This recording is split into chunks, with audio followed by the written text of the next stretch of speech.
Hello and welcome to this first look exploring session looking at Troas by, originally Seneca, but translated by Jasper Heywood in 1559. Yes, it's the beginning of the reign of Elizabeth I, and people are really into translating Senecan tragedy.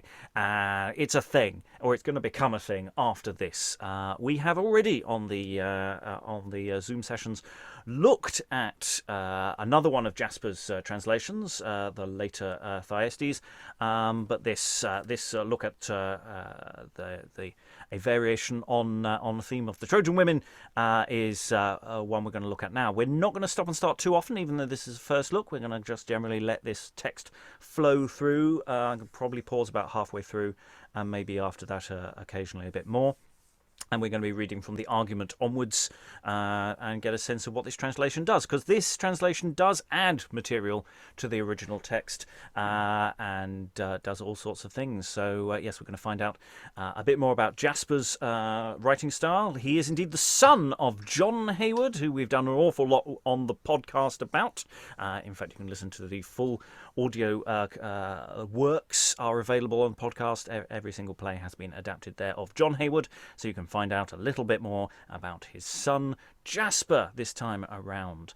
Reading this translation of Seneca, reading Hecuba today is Sarah Blake, actor, writer and director based in Germany. Reading the chorus is Hi, Francis Cox, actor and voice artiste living in Amsterdam. Reading the spirit of Achilles and Calchas is Oh, I'm Lynn Freitas. I teach college composition. I live in the northwestern United States. Reading Talthybius and Senex is Hi, I'm Eric. Seneca appears in a different tragedy, but we won't talk about that. Yes, Seneca appears in a Senecan tragedy that probably wasn't written by Seneca. Reading the argument and Nuncius is Alan Scott in Suffolk, which is always a good place for an argument. Reading A Woman and Andromacha is Hi, my name's Elizabeth Amisu and I'm an author based in Romford.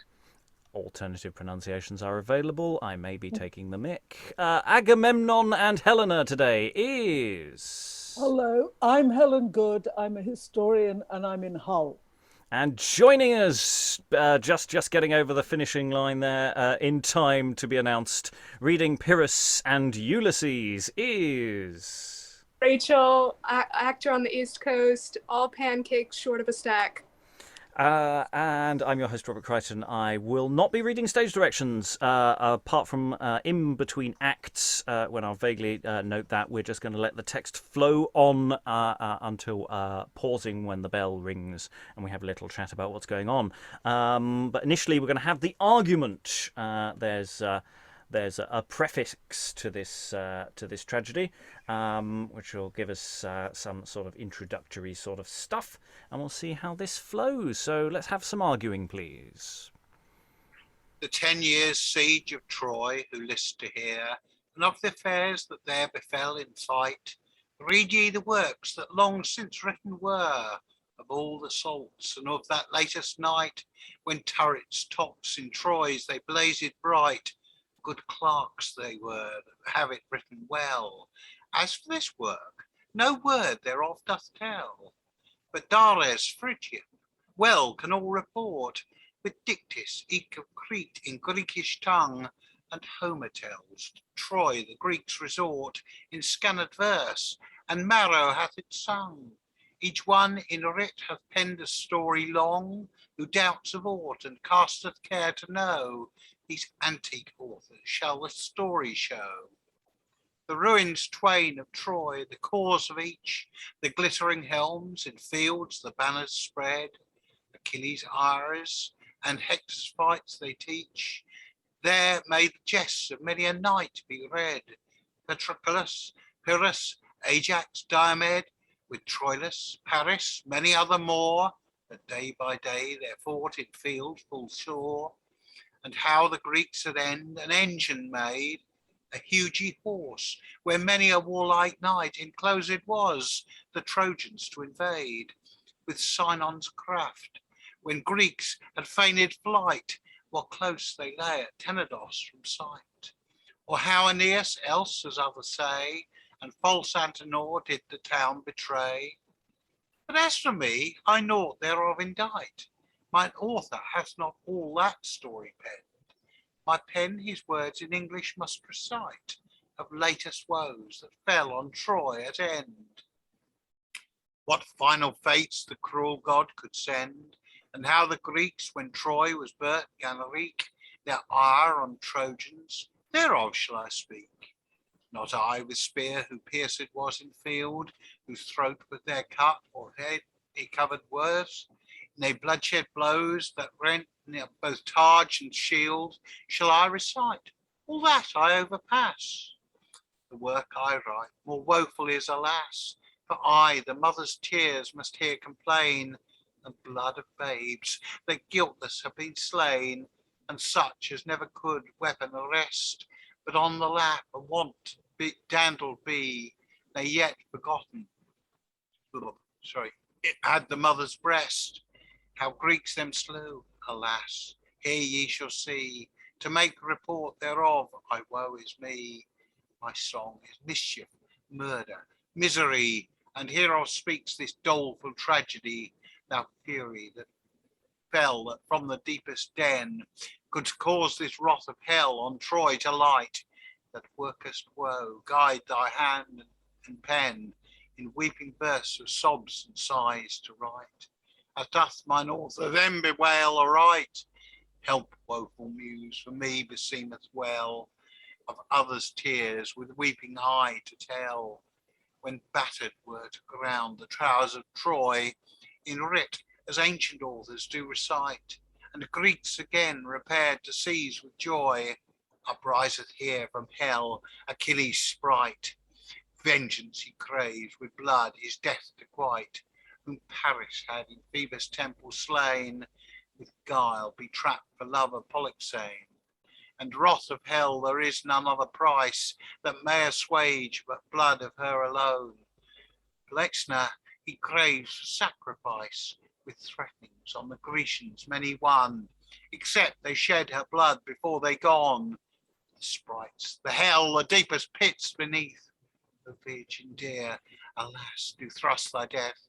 And Hector's son, Astyanax, alas, poor seedy fool, his mother's only joy, is judged to die by sentence of Calchas. Alas, the while to death is led the boy, and tumbled down from turrets' tops in Troy. What ruthful tears may serve to wail the woe of Hector's wife that doth her child forego? A pinching pang of heart who may express, but such as of like woes have borne apart, or who bewail her ruthful heaviness, that never yet has felt thereof the smart. Full well they wot the woes of heavy heart, what is to lease a babe from mother's breast. They know that are in such a case distressed. First, how the queen laments the fall of Troy, as hath mine author done, I shall it write. Next, how from Hector's wife they led the boy to die, and her complaints I shall recite. The maiden's death then must I last indite. Now, who that list the queen's complaint to hear, in following verse shall forthwith appear. And we go from Rhyme Royal to Act 1 and Hecuba, and we'll let Act 1 run through.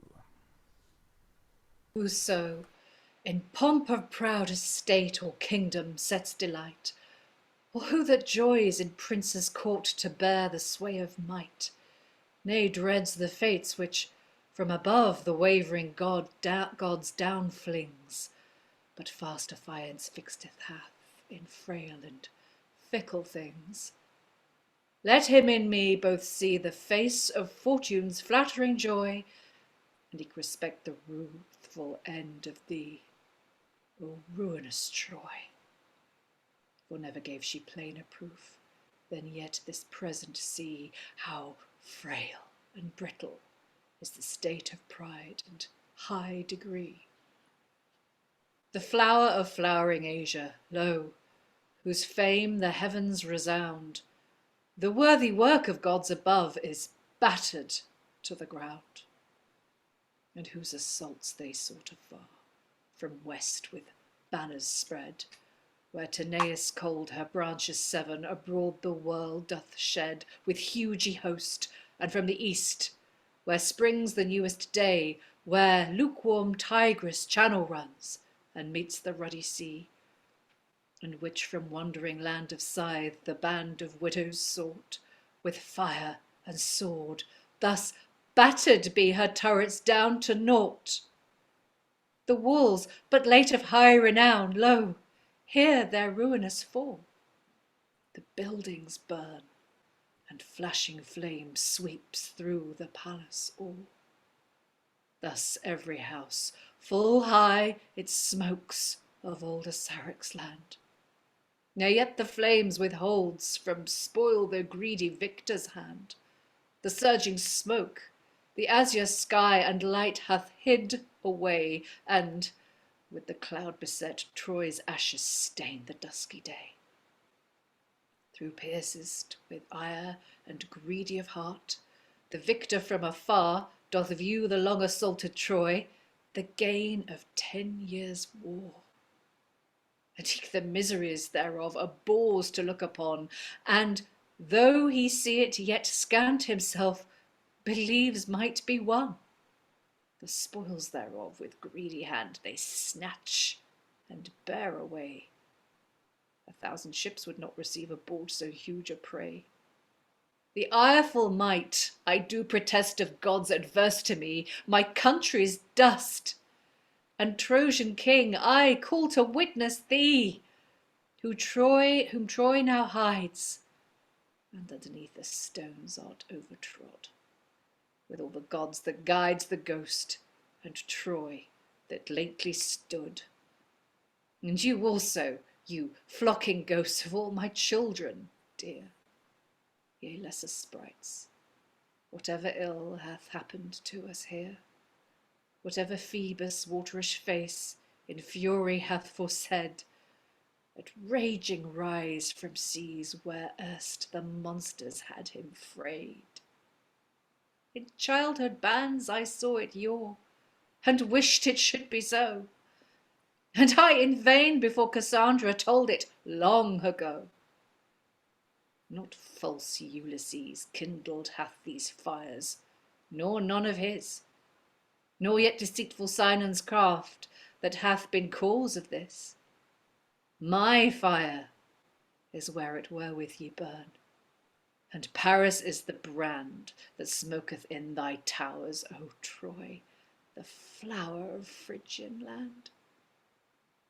But I, alas, unhappy age, why dost thou yet so sore bewail thy country's fatal fall? Thou knewest it long before. Behold thy last calamities, and them bewail with tears. Account as old Troy's overturn, and passed by many years. I saw the slaughter of the king, and how he lost his life by the altar side. More mischief was with stroke of Pyrrhus' knife, when in his hand he wound his locks, and drew the king to ground, and hid to hilts his wicked sword in deep and deadly wound, which when the gored king had took, as willing to be slain, out of the old man's throat he drew his bloody blade again. Not pity of his years, alas, in man's extremest age, from slaughter might his hand withhold, nay, yet his ire assuage. The gods are witness of the same, and eke the sacrifice that in his kingdom holden was, that flat on ground now lies, the father of so many kings, Priam of ancient name, entombed, lieth, and once in blaze of Troy his funeral flame. Nor yet the gods are wreaked, but lo, his sons and daughters all, such lords they serve as doth by chance of lot to them befall. Whom shall I follow now for prey? Or where shall I be led?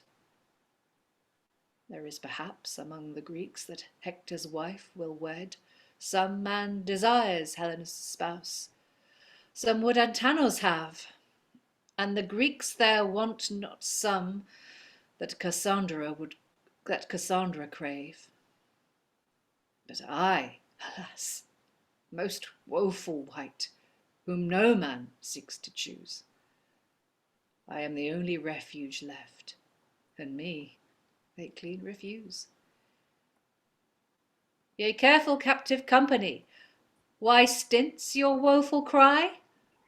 Beat on your breasts, and piteously complain with voice so high, as meet may be for Troy's estate. Let your complaints rebound in tops of trees, and cause the hills to ring with terrible sound.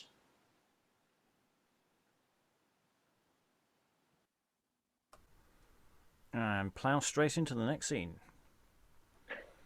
Not folk unapt, nor new to weep, O Queen. Thou willest to wail by practice are we taught.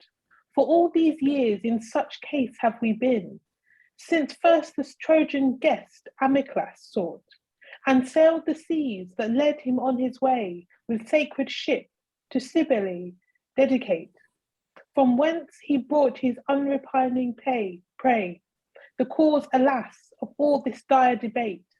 10 times now hide the hills of IDB, with snow of silver hue all overlaid, and bared is, for Trojan rages each tree.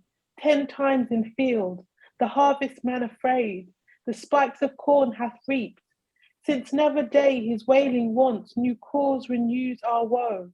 Lift up thy hand, O Queen, cry well away.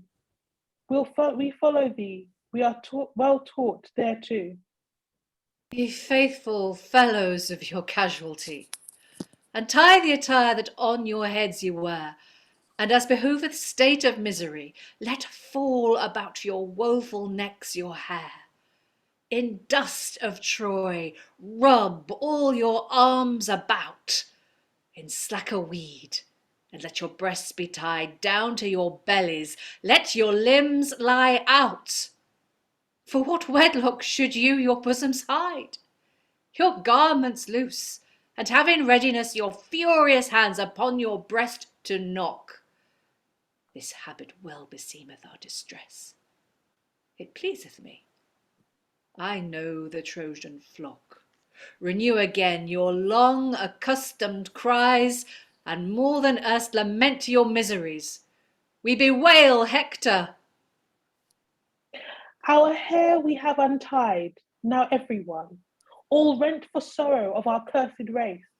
Our locks outspread, the knots we have undone, and in these ashes stained is our face. Fill up your hands, and make thereof no spare, for this yet lawful is from Troy to take. Let down your garments from your shoulders bare, and suffer not your clamour so to slake. Your naked breasts wait for your hands to smite. Now dolour deep, now sorrow, show thy might. Make all the coasts that compass Troy about witness the sound of all your careful cry. Cause from the caves the echo to cast out, rebounding voice of all your misery. Not as she wants the latter word to sound, but all your woe from far let it rebound. Let all the seas hear it, and eke the land. Spare not your breath with heavy stroke to strike. Beat ye yourselves, each one with cruel hand, for yet your wonted cry doth me not like. We bewail Hector. Our naked arms, thus here we rent for thee, and bloody shoulders, Hector, thus we tear. Thus with our fists our heads low beaten be, and all for thee. Behold, we hail our hair, our dugs, alas, with mother's hands be torn, and where the flesh is wounded round about, which for thy sake we rent thy death to mourn. The flowing streams of blood, they spring there out, thy country's shore and destiny's delay, and thou to weary Trojans wast in aid. A wall thou wast, and on thy shoulders Troy. 10 years it stood, on thee alone it stayed. With thee it fell, and fatal day, alas, of Hector both, and Troy but one there was. Enough hath Hector. Turn your plate and moan, and shed your tears for Priam, Everytron. Receive our plaints, O Lord of Phrygian land, and O twice captive king, receive our tear, while thou wert king. Troy hurtless then could stand, though shaken twice, with Grecian sword it were, and twice did shot of Hercules' quiver bear, at latter loss of Hecuba's sons all, and roges for kings, that high on piles we rear. Thou, Father, shuttest our latest funeral, and beaten down to Jove for sacrifice, like lifeless block, in Troy thy carcass lies. Turn ye once your tears another way. My Priam's death should not lamented be. Ho, Trojans all, full happy is Priam, say, for free from bondage, down descended he to the lowest ghost, and never shall sustain his captive neck with Greeks to yoked be. He never shall behold the Atrids twain, nor false Ulysses ever shall he see. Not he, a prey for Greeks to triumph at. His neck shall subject to their conquests bear, nay, give his hands to tie behind his back, that to the rule of sceptres wonted were. Nor following Agamemnon's chair in band shall he be pomp to proud Mycenae's land. Full happy Priam is, each one we say, that took with him his kingdom, then that stood. Now safe in shade, he seeks the wandering way, and treads the paths of all Elysius wood.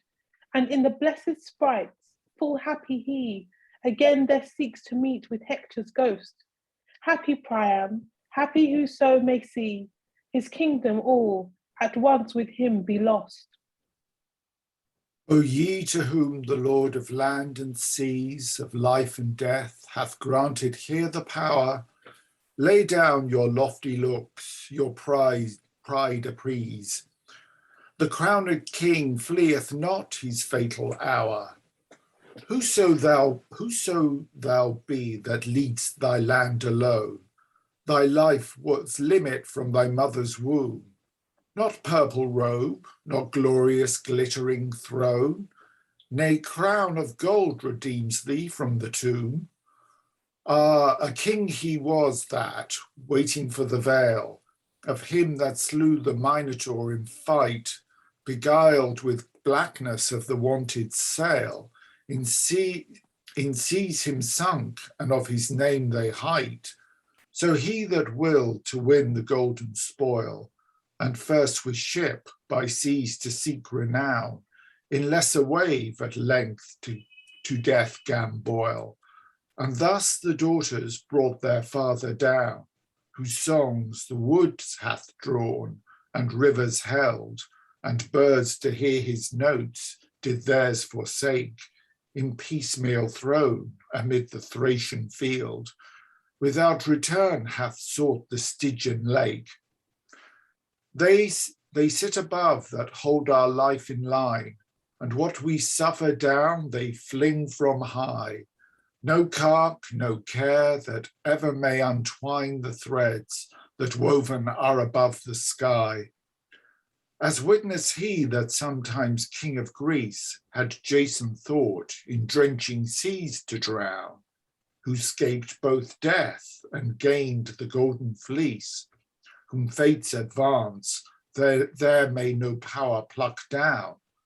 The highest god sometime that Saturn hight, his fall him taught to credit their decrees. The rule of heavens, he lost it by their might, and Jove, his son, now turns the rolling skies. Who weeneth here to win eternal wealth? Let him behold this present perfect proof, and learn the secret stop of chance's stealth, most near, alas, when most it seems aloof. In slipper joy let no man put his trust, Let none despair that heavy haps hath passed. The sweet with sour she mingleth as she lust, whose doubtful web pretendeth naught to last. Frailty is the thread the closed rock hath spun, now from the distaff drawn, now knapped in twain. With all the world at length his end he won, whose works have wrought his name should great remain. And he whose travels 12 his name display, that feared naught the force of worldly hurt, in fine, alas, hath found his fatal day, and died with smart of Deianira's shirt. If prowess might eternity procure, then Priam yet should live in liking lust. Aye, portly pomp of pride, thou art unsure. Lo, learn by him, O kings, ye are but dust. And Hecuba, that waileth now in care, that was so late of high estate a queen, a mirror is to teach you what you are. Your wavering wealth, O princes, here is seen, whom dawn of day hath seen in high estate, before sunset, alas, hath had his fall. The cradle's rock appoints the life his date, from settled joy to sudden funeral. And we end Act 1 there with this addition to the original text. That chorus there is an addition. We go to Act 2, Scene 1 with another addition. We'll run through Act 2 as well. This is the addition of the spirit of Achilles added to the tragedy by the translator. Forsaking now the places tenebrous and deep dens of the infernal region, from all the shadows of Ulysses that wander there the paths for many one. Lo, oh dear, here I am returned all alone, the same Achilles whose fierce and heavy hand of all the world no wight might yet withstand. What man so stout of all the Grecian host that hath not sometime craved Achilles' aid? And in the Trojans, who of prowess most that hath not feared to see my banner displayed. Achilles, lo, hath made them all afraid, and in the Greeks hath been a pillar post that sturdy stood against the Trojan host. Where have I lacked? Where I have lacked, the Grecians went to wrack. Troy prove it hath that Achilles' sword could do. Where have I come? Where I have come, the Trojans filed aback, retiring fast from field their walls unto.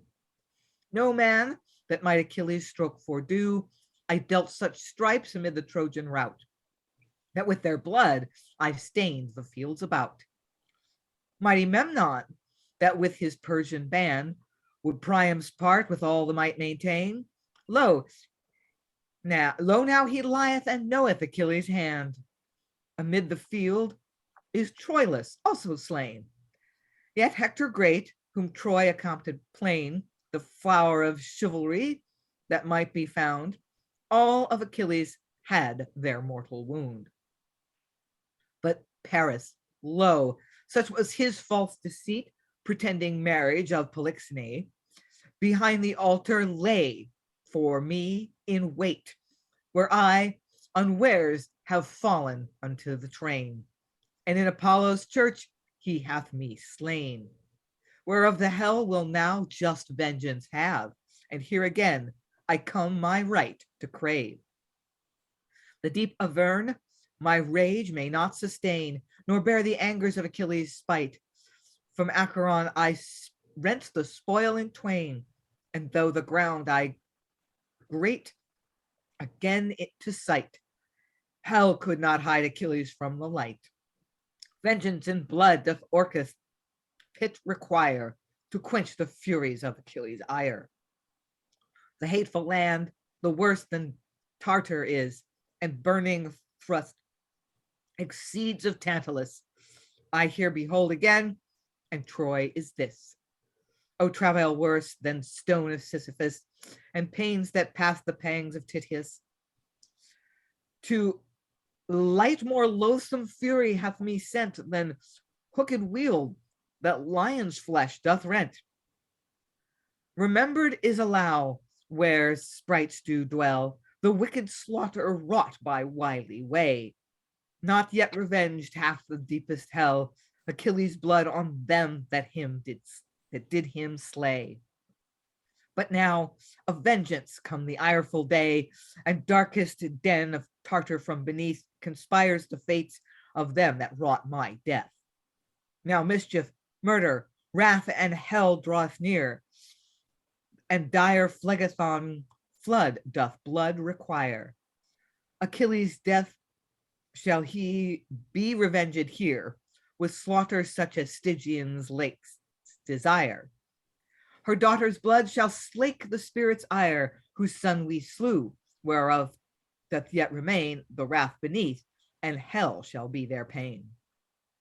From burning lakes the fury's wrath I threat, and fire that naught but streams of blood may slake.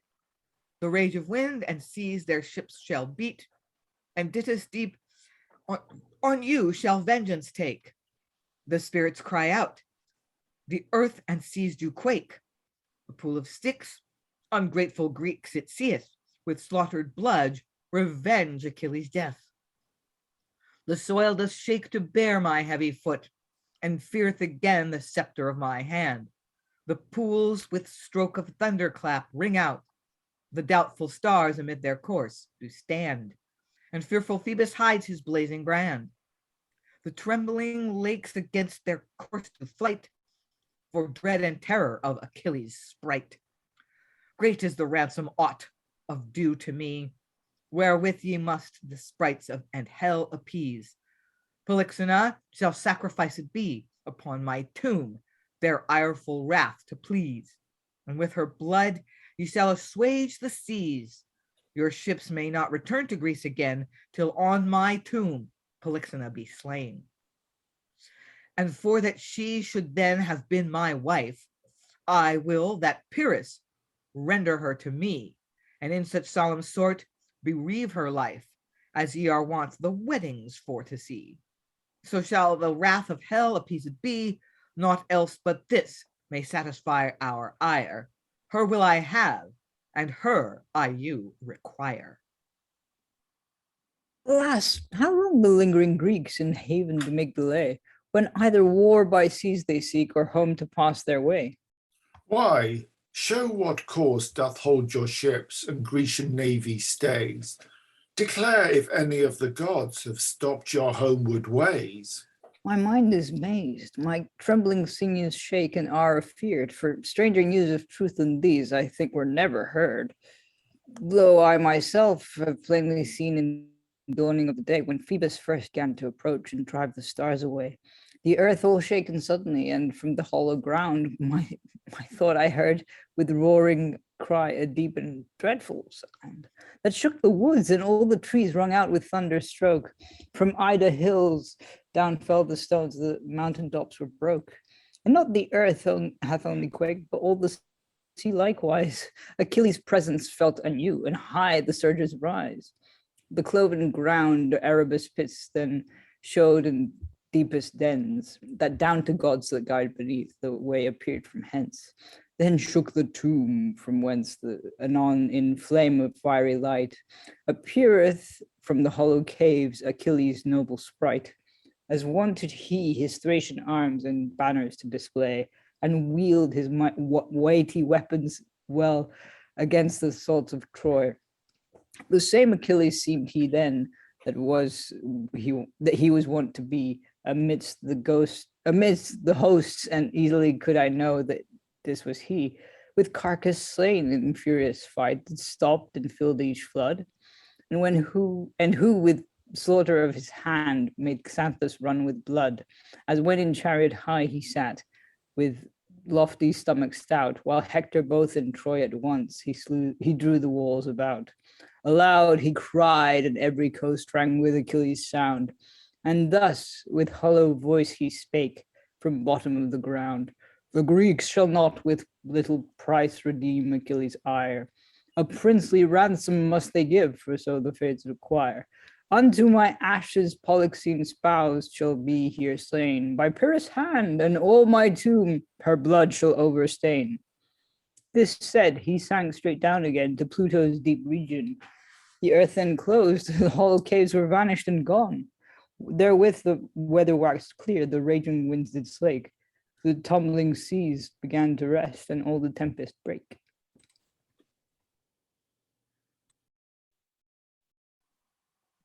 What time our sails we should have spread upon Stygian seas, with swift return from long delay to seek our homeward ways. Achilles rose, whose only hand hath given Greeks the spoil of Troia, sore annoyed by him and levelled with the soil. With speed requiting his abode and former long delay, at Sicros Isle and Lesbos both amid the Aegean Sea, till he came here in doubt it stood of fall or sure estate. Then though ye hast to grant his will, ye shall it give too late. Now have the other captains all the price of their manhood. What else reward for his prowess than her all only blood? Are his deserts, think you, but light, that when he might have fled, and passing Peleus years in peace, a quiet life have led, detected yet his mother's craft, forsook his woman's weed, and with his weapons proved himself a manly man indeed. The king of Mysia, Telephus, that would the Greeks withstand, coming to Troy, forbidding us the passage of his land, too late repenting to have felt Achilles' heavy stroke, was glad to crave his help again where he his hurt had took. For when his sore might not be salved, as told Apollo plain, except the spear that gave the hurt, restored help again, Achilles' plasters cured his cuts, and saved the king alive. His hand both might and mercy knew to slay and then revive. When Thebes fell, Eetion saw it, and might it not withstand.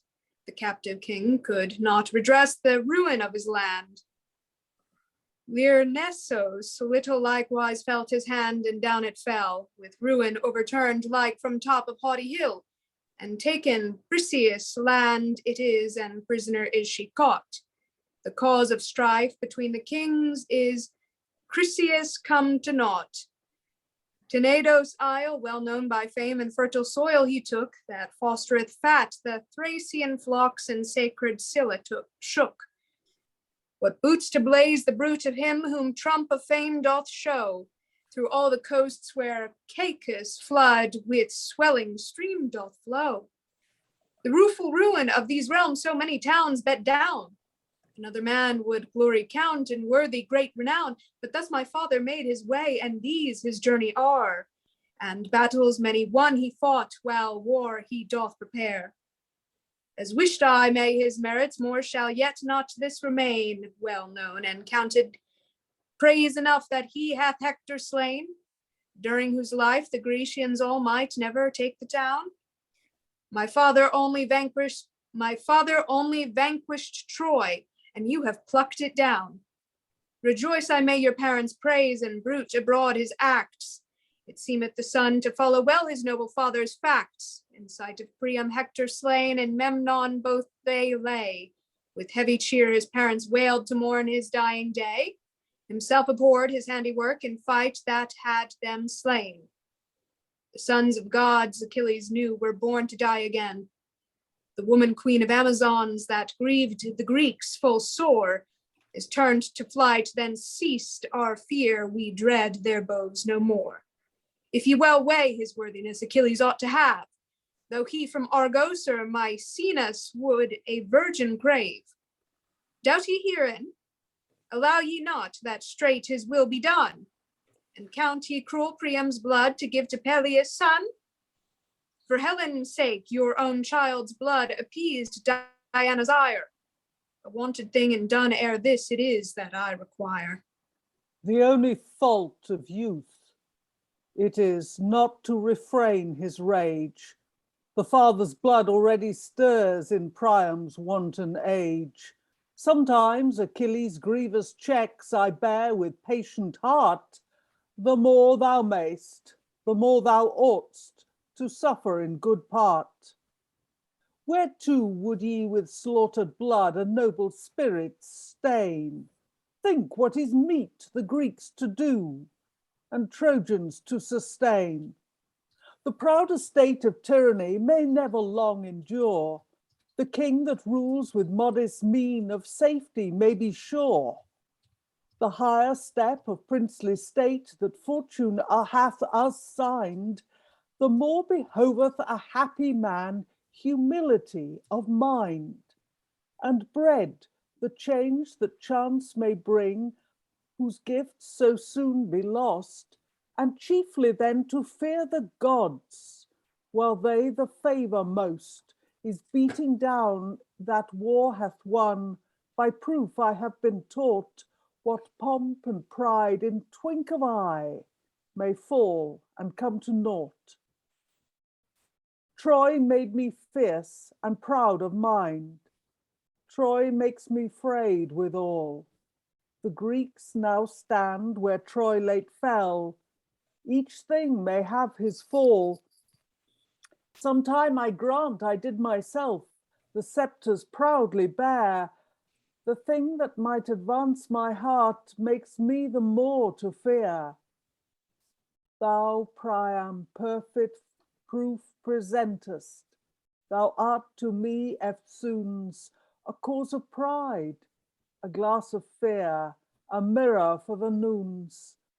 Should I account the sceptres aught but glorious vanity, much like the borrowed braided hair, the face to beautify? One sudden chance may turn to naught and maim the might of men, with fewer than 1,000 ships and years in less than 10. Not she that guides the slipper wheel of fate doth so delay, that she to all possession grants of 10 years settled stay.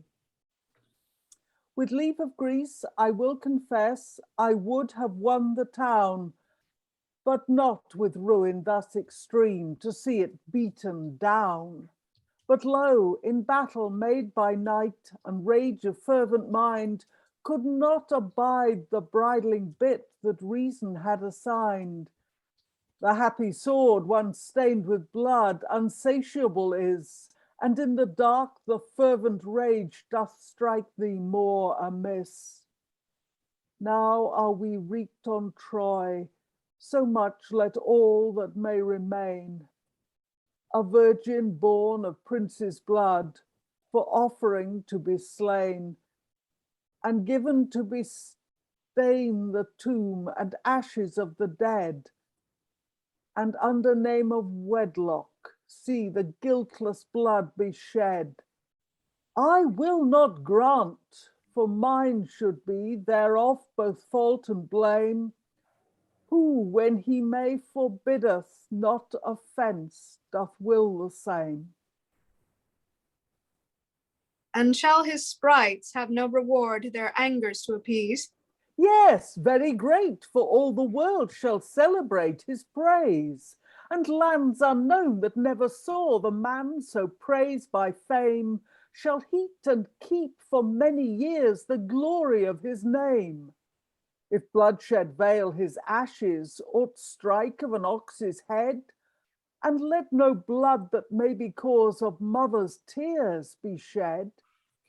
What furious frenzy may this be that doth your will so lead, this earnest careful suit to make in travail for the dead? Let not such envy toward your father in your heart remain, that for his sacrifice ye would procure another's pain. Proud tyrant, while prosperity thy stomach doth advance, and cowardly wretch that shrinks for fear in case of fearful chance, is yet again thy breast inflamed with brand of Venus' might? Wilt thou alone so oft deprive Achilles of his right?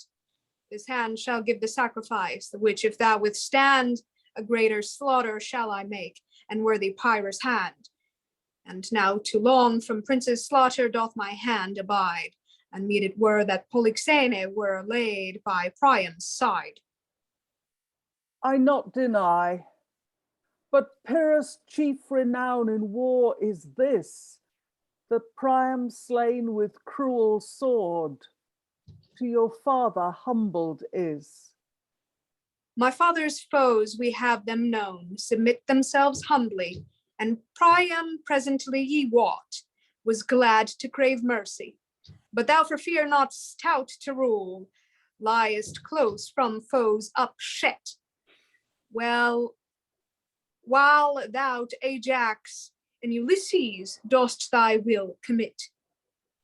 But needs I must, and will confess, your father did not fear, when he burnt our fleet with Hector's brands, and Greeks they slaughtered were. While loitering then aloof he lay, unmindful of the fight, instead of arms with scratch of quill, his sounding harp to smite. Great Hector then despising thee, Achilles' songs did fear, in Thessaly's ships in greatest dread, and quiet peace yet were. For why aloof the Thessal fleet, they lay from Trojan hands, as well your father might have rest. He felt not Hector's brands. Well seems a noble king to give another king relief. Why hadst thou then a worthy king, bereaved of his life? A point of mercy sometime is, what lives in care to kill. But now your mercy moveth you, a virgin's death to will. Account ye cruel now her death, whose sacrifice I crave. Your own dear daughter once ye know, yourself to the altars gave. Naught else could save the Greeks from seas, but only blood of her. A king before his children ought his country to prefer. The law doth spare no captive's blood, nor willeth their death to stay. That which the law doth not forbid, yet shame doth oft say nay. The conqueror what thing he list, may lawfully fulfill. So much the less he ought to list, that may do what he will. Thus boast ye these, as though in all ye only bear the stroke, when Pyrrhus loosed hath the Greeks from bond of 10 years' yoke. Hath Skyros Isle such stomach bred? No brethren's wrath it knows. Beset about it is with wave. The seas it do enclose. Thyestes' noble stock I know, and Atreus' ache full well, and of the brethren's dire debate, perpetual fame doth tell. And thou, a bastard of a maid devoured privily, whom then a boy Achilles gat in filthy lechery. The same Achilles that doth possess the reign of gods above, with Thestis seas and Aeacus sprites, the starred heaven with Jove. The same Achilles that was slain by stroke of Paris' hand. The same Achilles whom no god durst ever yet withstand. The stoutest man I rather would his checks he should refrain. I could them tame, but all your brags I can full well sustain. For even the captive spares my sword. Let Calchas called be, if destinies require her blood. I will thereto agree. Calchas, whose counsel ruled our ships and navy hither brought, and looked the pole, and hast by art the secrets thereof sought, to whom the bowels of the beast, to whom the thunder clap, the blazing star with flaming rain betokeneth what shall hap, whose words with dearest price I bought, now tell us by what mean the will of gods agreeth that we to return to Greece again. The fates appoint the Greeks to buy their ways with wonted price. And with what cost ye came to Troy? ye shall repair to Greece. With blood ye came, with blood ye must from hence return again. And where Achilles' ashes lieth, the virgin shall be slain in seemly sort of habit, such as mages wont ye see, of Thessaly, of Mycenaes else, what time they wedded be. With Pyrrhus' hand she shall be slain, of right it shall be so. And meet it is that he, the son, his father's right should do. But not this only stayeth our ships. Our sails may not be spread before a worthier blood than thine, Polyxene, be shed. Which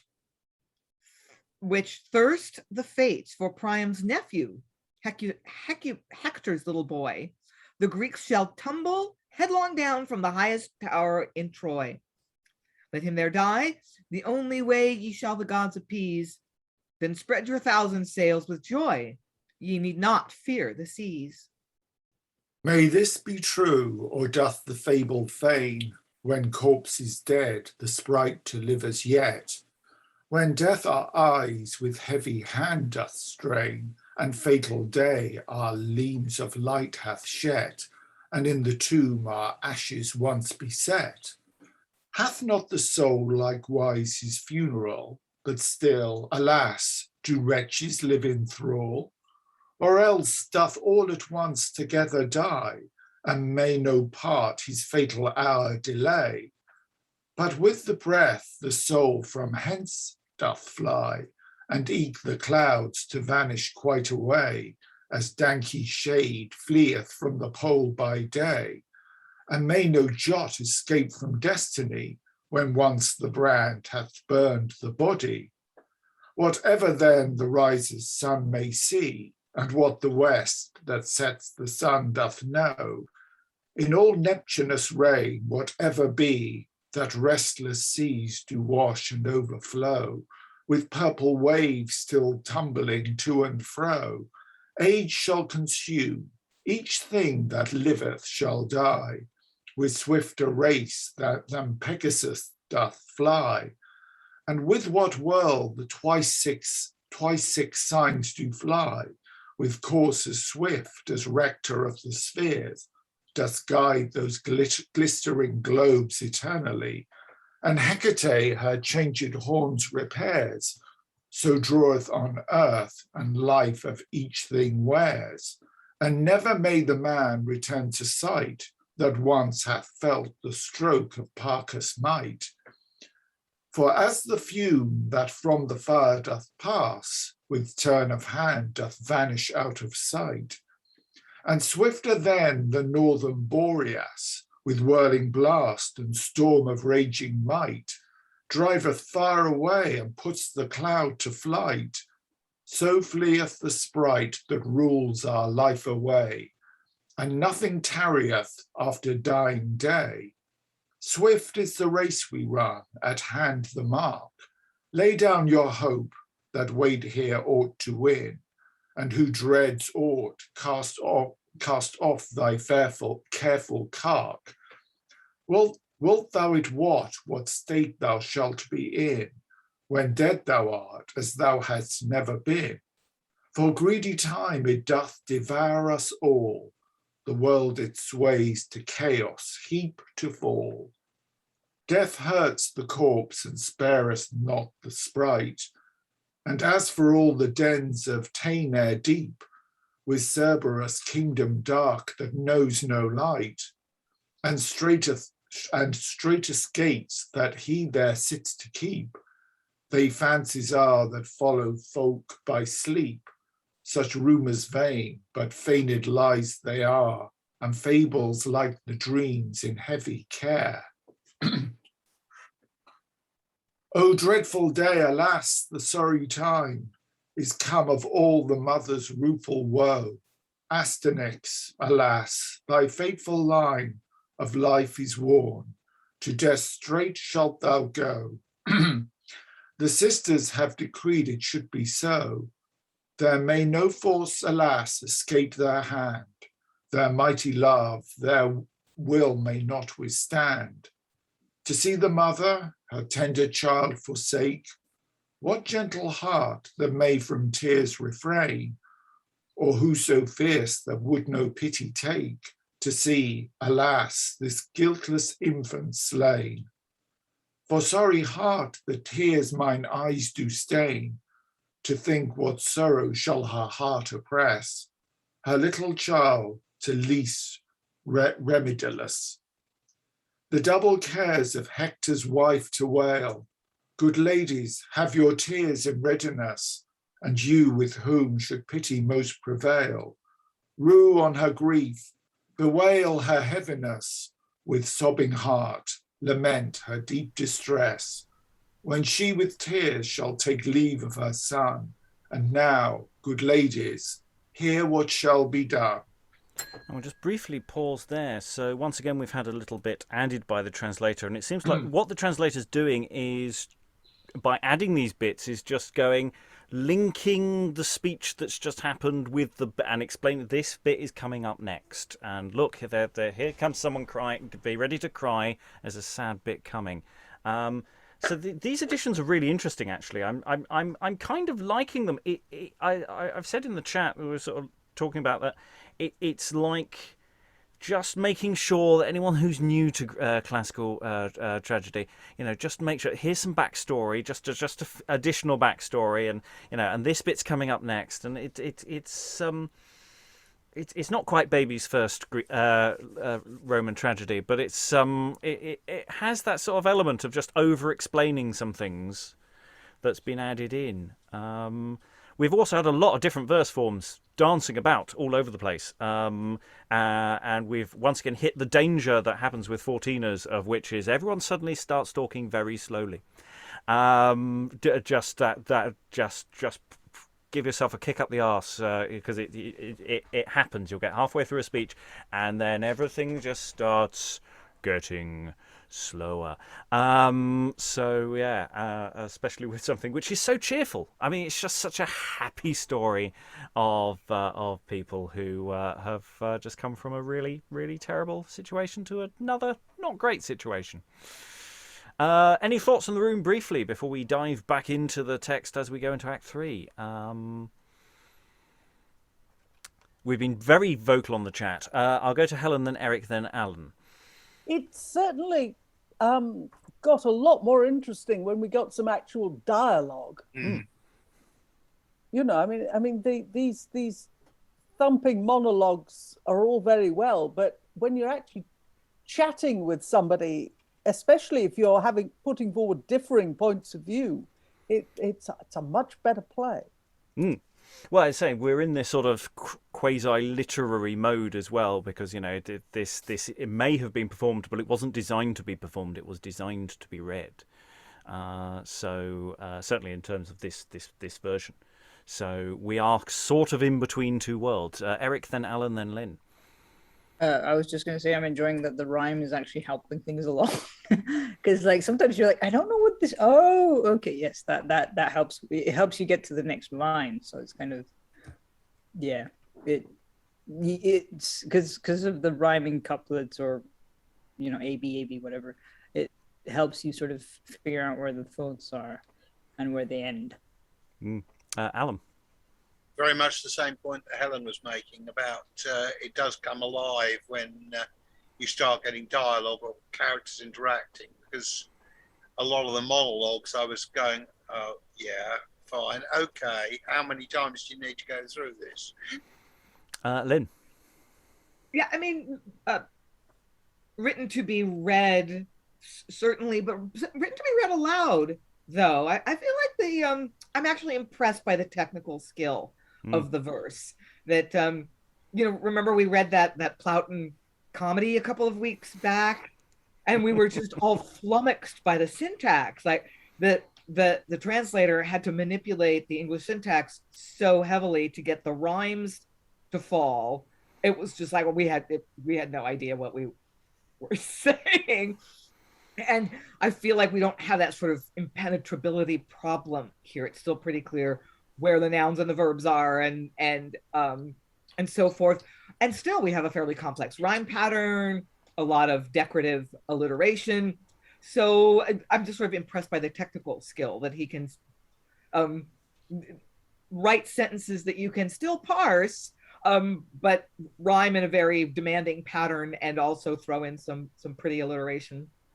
Yes, the Terence Andrea text, which was just bobbins, which was just a sort of torture chamber for all the readers. We don't recommend it. Whereas this is genuinely well written in terms of what the author is trying to do. In terms of whether it's the best drama, it's certainly good verse, and it's clear. I know what's going on, and that's quite nice. I mean, he's just going over what's going on too many times. Rachael, then Helen, and then we'll move on. This really feels like I don't know, in a certain way, a sort of portfolio to attract. I don't know, but it does. I know we've read some other stuff by him, but this one feels like it comes before and period of time some of the other stuff, because of it being like a translation with some additional stuff, but that like the beauty of the verse and the variability of the verse and things like that it's to attract attention to himself and maybe pick up some patrons or something, because I think for a translation of a classic, there's more of a built-in audience, kind of like what do you call it? Not to compare and say they're on the same level or something like that, but Twilight or 50 Shades of Grey were originally, like fan fictions, and that's how they got their audience in the beginning. And that's how they attracted their initial core. Helen. Yes, I was going back to the verse. One of the things that struck me was how very often the rhymes still work. I mean, we're so used now to rhymes that don't work because the way we pronounce words has changed. But in the whole of Agamemnon, there was only one that didn't. And this is 1558, you say? 59. 59. Right. Well, I mean, considering all things, it's remarkably modern in its expected pronunciation. I mean, there's definitely lots of little things that or where it's shifted a bit, but you're right, it hasn't shifted that much, and we shall see. Some of them may have, of course, have been adjusted in the edit, so it might be there might be a little bit of that. Naughty Eric. But we have to throw our readers a crumb sometimes. Anyway, right. But I don't think it's actually that much has actually shifted. Anyway. We will dive into Act 3 and rattle on.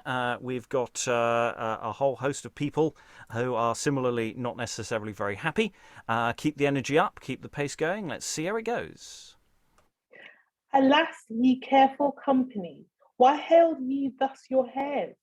Why beat you so your boiling breasts and stain your eyes with tears? The fall of Troy is new to you, but unto me not so. I have foreseen this careful case ere this time long ago, when fierce Achilles Hector slew and drew the corpse about. Then methought I wist it well that Troy should come to naught.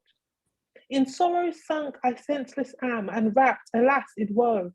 But soon except this babe me held, to Hector would I go. This seely fool my stomach tames amid my misery, and in the hour of heaviest haps permits me not to die. This only cause constrains me yet the gods for him to pray, with tract of time prolongs my pain, delays by dying day. He takes from me the lack of fear, the only fruit of ill, for while he lives yet have I left whereof to fear me still. No place is left for better chance, with worst we are oppressed. To fear, alas, and see no hope is worst of all the rest. What sudden fear thus moves your mind and vexeth you so sore? Still, alas, of one mishap there riseth more and more, nor yet the doleful destinies of Troy become to end. And what more grievous chances yet prepared the gods to send? The caves and dens of hell be rent for Trojans' greater fear, and from the bottoms of their tombs the hidden sprites appear. May none but Greeks alone from hell return to life again? Would God the fates would finish soon the sorrows I sustain. Death thankful were, a common care the Trojans all oppress. But me, alas, amazeth most the fearful heaviness, that all astonished am for dread and horror of this sight, that in my sleep appeared to me by dream this latter night. Declare what sights your dream hath showed, and tell what doth you fear. 2 parts of all the silent night almost then past were, and then the clear 7-clustered beams of stars were fallen to rest, and first the sleep so long unknown my wearied eyes oppressed. If this be sleep, the studied maze of mind in heavy mood, when suddenly before mine eyes the sprite of Hector stood, not like as he the Greeks was wont to battle to require, or when amid the Grecian ships he threw the brands of fire, nor such as raging on the Greeks with slaughtering stroke had slain, and bear indeed the spoils of him that did Achilles fame. His countenance not now so bright, nor of so lively cheer, but sad and heavy like to ours, and clad with ugly hair. It did me good to see him though, when shaking then his head, shake off thy sleep in haste, he said, and quickly leave thy bed. Convey into some secret place our son, O faithful wife. This only hope there is to help find mean to save his life. Leave off thy piteous tears, he said. Dost thou yet well for Troy? Would God it lay on ground full flat, so ye might save the boy. Up, stir, he said, thyself in haste, convey him privily. Save if ye may the tender blood of Hector's progeny. Then straight in trembling fear I waked and rolled mine eyes about, forgetting long my child, poor wretch, and after Hector sought. But straight, alas, I wist not how the sprite away did pass, and me forsook before I could my husband once embrace. O child, O noble father's brood, and Trojan's only joy, O worthy seed of the ancient blood, and beaten house of Troy, O image of thy father, lo, thou lively bearest his face. This countenance, lo, my Hector had, and even such was his pace. The pitch of all his body such, his hands thus would he bear. His shoulders high, his threatening brows, even such as thine they were. O son, begot too late for Troy, but born too soon for me, shall ever time yet come again, and happy day may be, that thou mayest once revenge and build again the towers of Troy, and to the town and Trojans both restore their name with joy? But why do I, forgetting state of present destiny, so great things wish? Enough for captive is to live only. Alas, what privy place is left my little child to hide? What seat so secret may be found where thou mayst safely bide? The tower that with the walls of God so valiant was of might, through all the world so notable, so flourishing to sight, is turned to dust, and fire hath all consumed that was in Troy. Of all the town not so much now is left to hide the boy. What place were best to choose for guile? The holy tomb is here, that the enemy's sword will spare to spoil where lieth my husband dear. Which costly work his father built, King Priam liberal, and it upraised with charges great for Hector's funeral. Herein the bones and ashes both of Hector, lo they lie. Best is that I commit the son to his father's custody. A cold and fearful sweat doth run throughout my members all. Alas, I careful wretch do fear what chance may be before. Hide him away. This only way hath saved many more. To make the enemies to believe that they were dead before, he will be sought. Scant any hope remaineth of safeness. The pace of his nobility doth him so sore oppress. What way were best to work, that none our doings might bewray? Let none bear witness what ye do. Remove them all away. What if the enemies ask me, where Astyanax doth remain? Then shall ye boldly answer, make that he in Troy was slain. What shall it help to have him hid, At length they will him find. At first the enemy's rage is fierce, delay doth slake his mind. But what prevails, since free from fear we may him never hide? Let yet the wretch take his defence, me careless there to bide.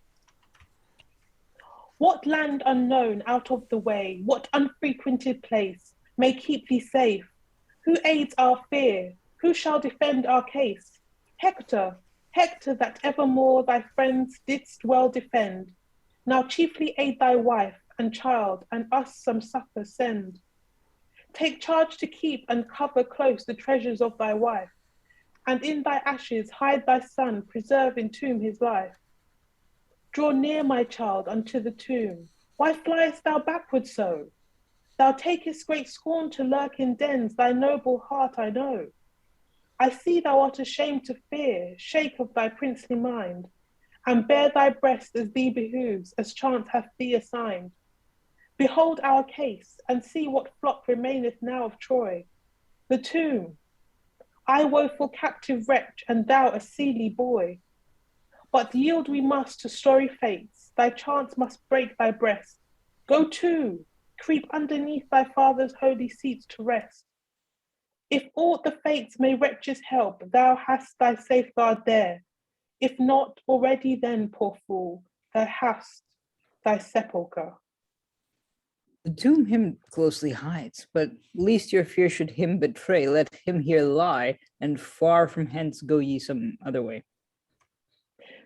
The less he fears that fear's at hand, and yet if need be so, if ye think meet a little hence for safety, let us go.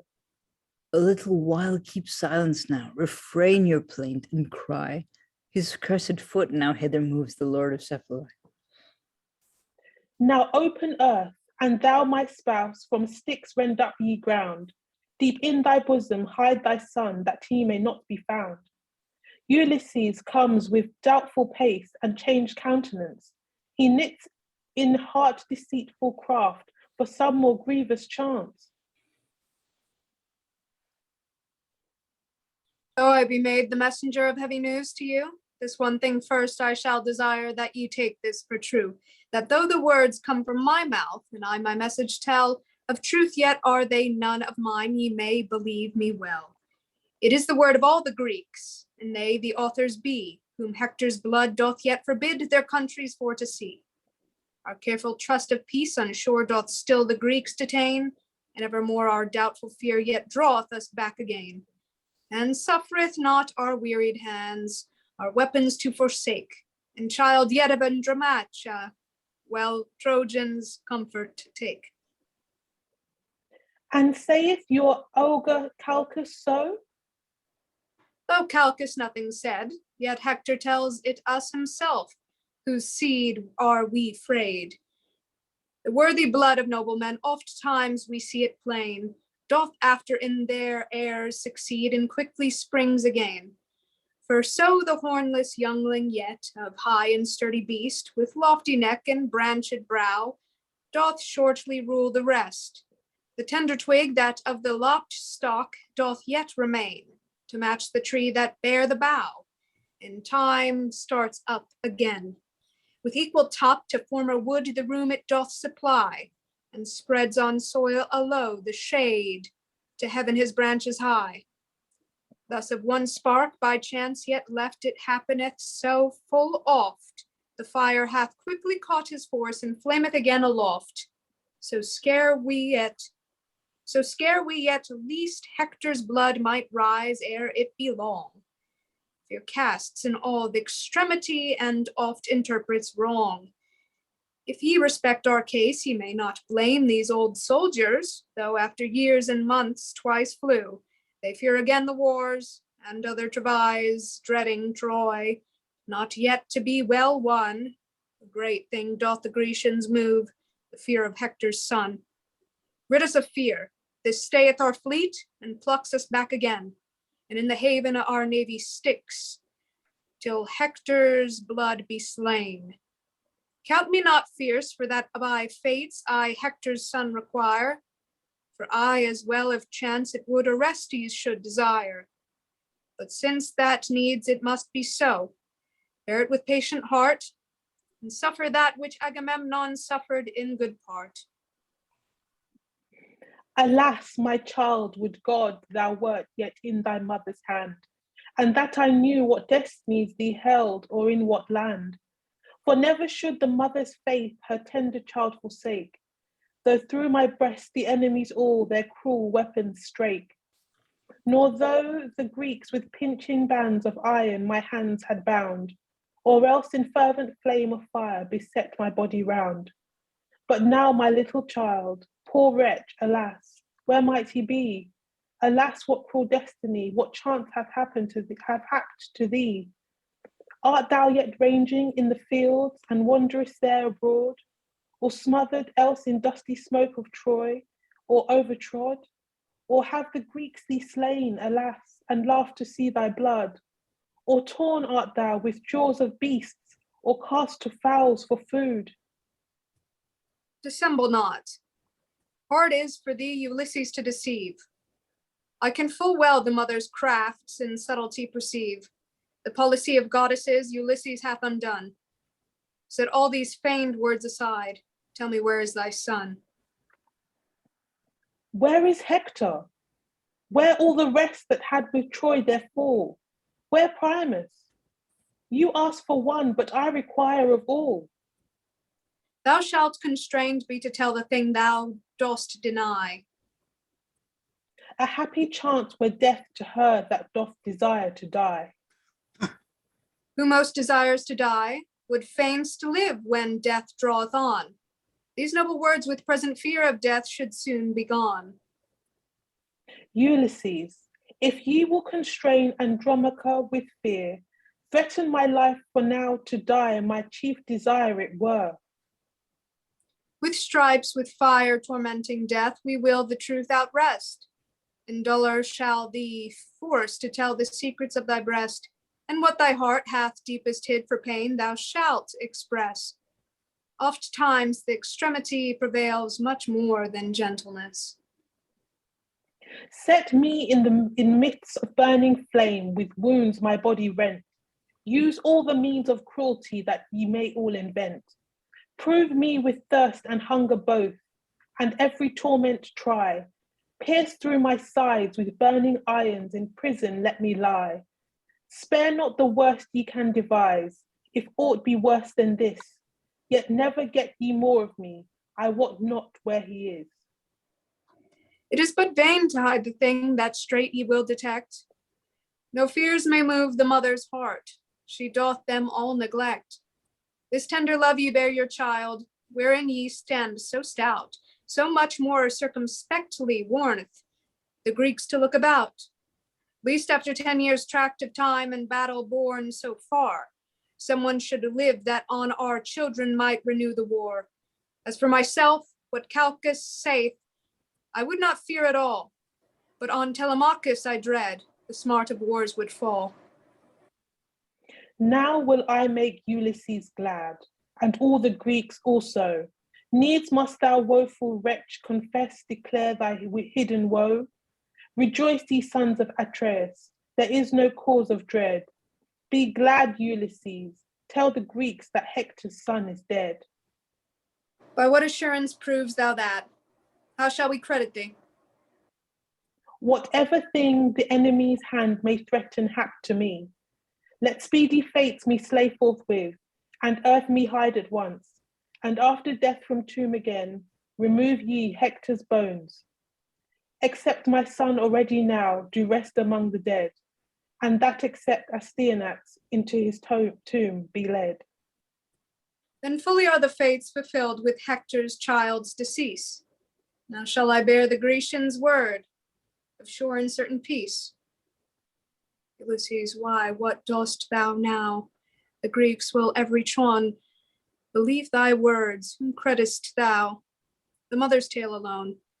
Think'st thou for safeguard of her child the mother will not lie, and dread the more the worse mischance to give her son to die? Her faith she binds with bond of oath, the truth to verify. What thing is more of weight to fear than so to swear and lie? Now call thy crafts together all, stir thy wits and mind, and show thyself, Ulysses, now, the truth herein to find. Search well thy mother's mind. Behold, she weeps and waileth out, and here and there with doubtful pace she rangeth all about. Her careful ears she doth apply to hearken what I say. More afraid she seems than sorrowful. Now work some wily way. For now most need of wit there is in crafty policy. Yet once again by other means I will the mother try. Thou wretched woman mayst rejoice that dead he is. Alas, more doleful death by destiny for him decreed there was, from turret's top to have been cast and cruelly been slain, which only tower of all the rest doth yet in Troy remain. My sprite faileth me, my limbs do quake, fear doth my wits confound, and as the ice congeals with frost, my blood with cold is bound. She trembleth low. This way, I will the truth out arrest. The mother's fear detecteth all the secrets of her breast. I will renew her fear. Go, sirs, bestir ye speedily to seek this enemy of the Greeks wherever that he lie. Well done, he will be found at length. Go to still seek him out. Now shall he die? What dost thou fear? Why dost thou look about? Would God that any cause there were yet left that might me fray. My heart at last, now all is lost, hath laid all fear away. Since that your child now hath, ye say, already suffered death, and with his blood we may not purge the hosts as Calchas saith. Our fleet pass not, as well inspired doth Calchas prophesy, till Hector's ashes cast abroad the waves may pacify. And tomb be rent now since the boy hath escaped his destiny. Needs must we break this holy tomb where Hector's ashes lie. What shall I do? My mind distracted is with double fear. On the one, my son, on the other, my side, my husband's ashes dear. Alas, which part should move me most? The cruel gods I call to witness with me in the truth, and ghosts that guide thee all. Hector, that nothing in my son is else that pleaseth me.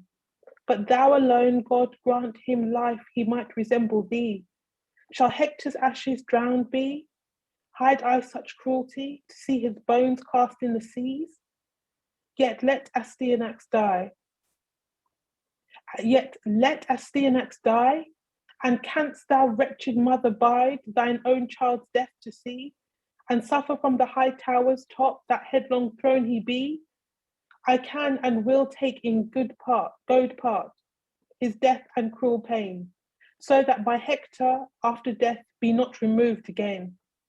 The boy that life and senses have may feel his pain and die, but Hector, lo, his death hath placed at rest in tomb to lie.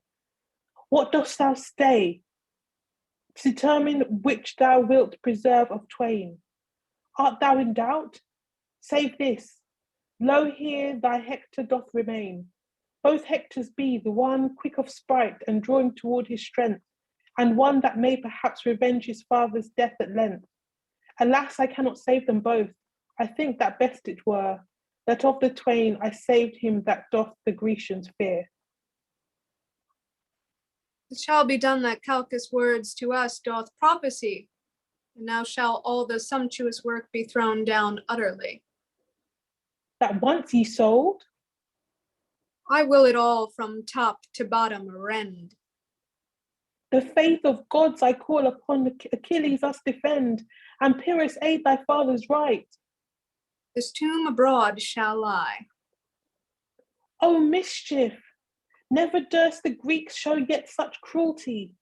Ye strain the temples and the gods that most have favoured you. The dead ye spare not, on their tombs your fury rageth now.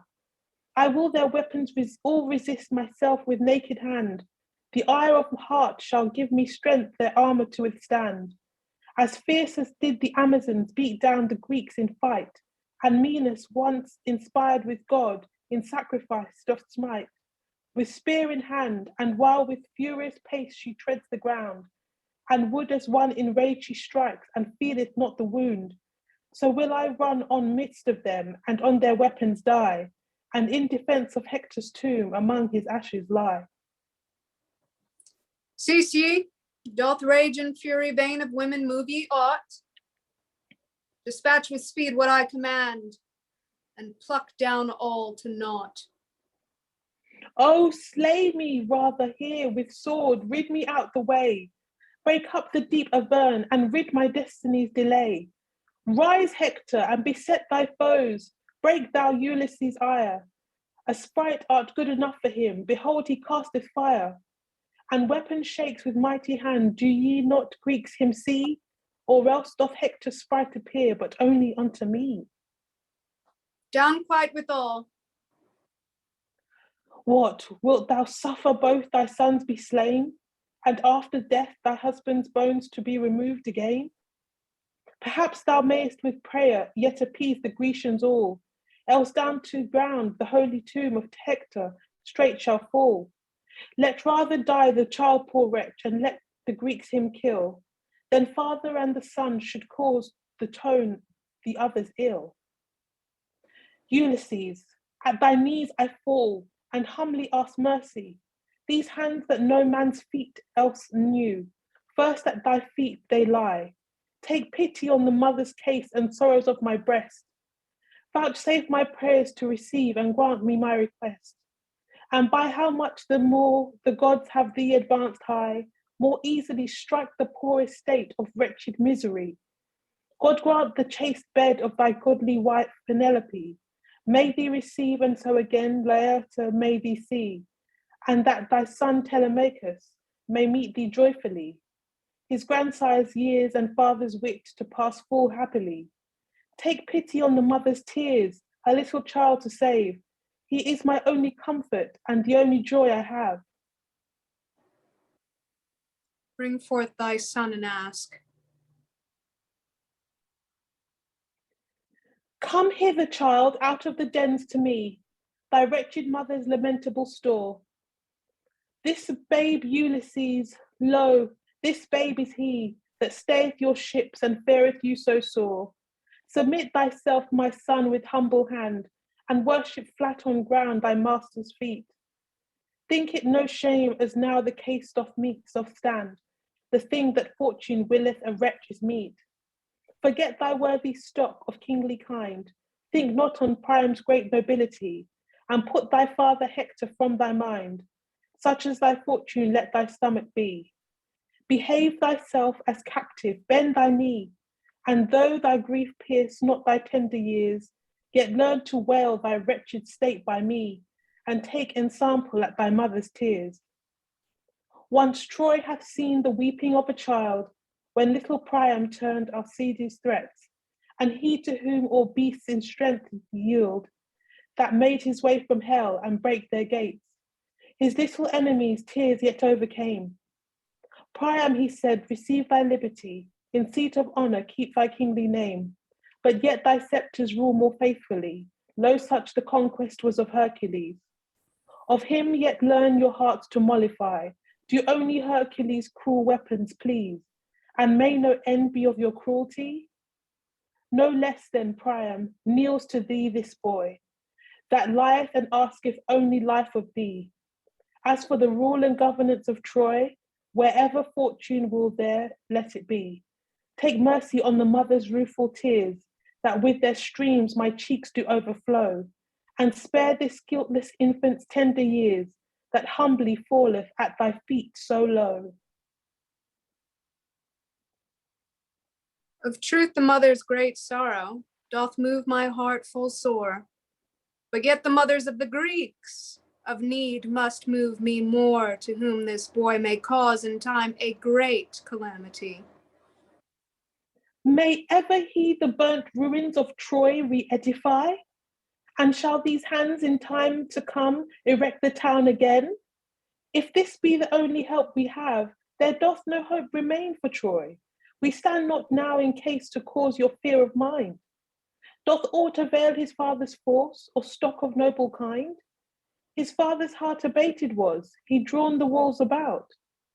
Thus evil haps, the haughtiest heart at length they bring to naught.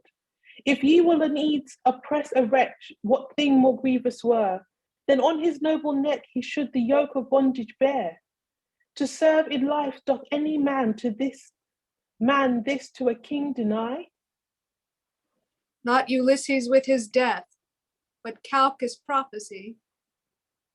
O false inventor of deceit and heinous cruelty, by manhood of whose hand in war no man did ever die, but by deceit and crafty train of mind that mischief seeks.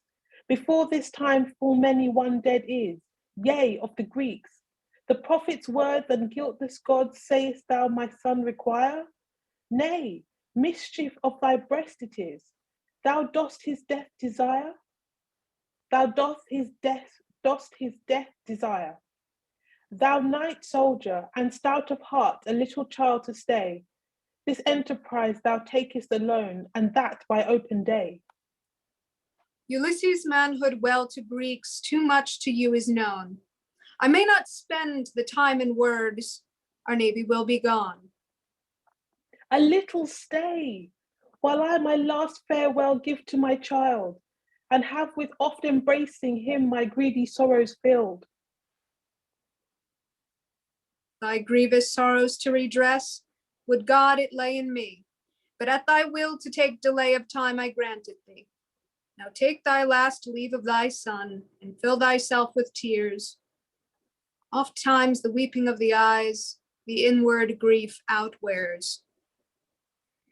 O dear, O sweet, thy mother's pledge, farewell my only joy, farewell the flower of honour left of beaten house of Troy. O Trojan's last calamity and fear to Grecians part, farewell thy mother's only hope and vain comfort of heart. Oft wish I thee, thy father's strength, and half thy grandsire's years, but all for naught, the gods have all disappointed our desires. Thou never shalt in regal court thy sceptres take in hand, nor to thy people give decrees, nor lead with law thy land, nor yet thine enemies overcome by might of handy stroke, nor send the conquered nations all under thy servile yoke. Thou never shalt beat down in fight, and Greeks with sword pursue, nor at thy chariot Pyrrhus pluck, as Achilles Hector drew. And never shall these tender hands thy weapons wield and wrest. Thou never shalt in woods pursue the wild and mighty beast, nor as accustomed didst by guise and sacrifice in Troy. With measure swift, between the altars shalt thou dance with joy. O grievous kind of cruel death that doth remain for thee, more woeful things than Hector's death the walls of Troy shall see. Now break of all thy mother's tears I may no more time spend. The grievous sorrows of thy heart will never make an end. Ulysses, spare as yet my tears and grant a while delay, to close his eyes yet with my hands ere he depart away. Thou diest but young, yet feared thou art thy Troy doth wait for thee. Go, noble heart, thou shalt again the noble Trojan see. Help me, mother. Alas, my child, why takest thou hold by me? In vain thou callest where help none is, I cannot succour thee. As when the little tender beast that hears the lion cry, straight for defence he seeks his dam, and crouching down doth lie. The cruel beast, when once removed, is the dam away. In greedy jaw with ravening bit doth snatch the tender prey. So straight the enemies will thee take, and from my side thee bear. Receive my kiss and tears, poor child, receive my rented hair. Depart thou hence, now full of me, and to thy father go. Salute my Hector in my name, and tell him of my woe. Complain thy mother's grief to him, if former cares may move. The sprites and that in funeral flame they lease not all their love. O cruel Hector, sufferest thou thy wife to be oppressed with bonds of Grecian's heavy yoke, and liest thou still at rest? Achilles rose, take here again my tears and rented hair, and all that I have left to send, this kiss thy father bear. Thy coat yet for my comfort leave, the tomb hath touched it. If of his ashes aught here lie, I'll seek it every whit. There is no measure of thy tears, I may no longer stay. Defer no further our return, break of our ship's delay.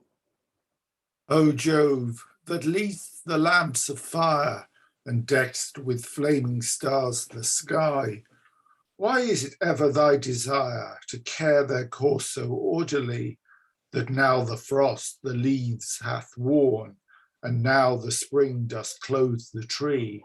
Now fiery Leo ripes the corn, and still the soil should changed be. But why art thou that all dost guide, between whose hands the pole doth sway, and at whose will the orbs do slide, careless of man's estate alway, regarding not the good man's case, nor caring how to hurt the ill? Chance beareth rule in every place, and turneth man's estate at will. She gives the wrong the upper hand, the better part she doth oppress. She makes the highest low to stand, her kingdom all is orderless.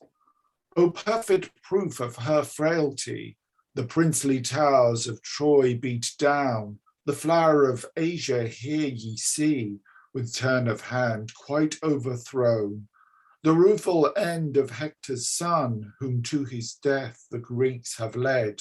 His fatal hour is come and gone, and by this time the child is dead.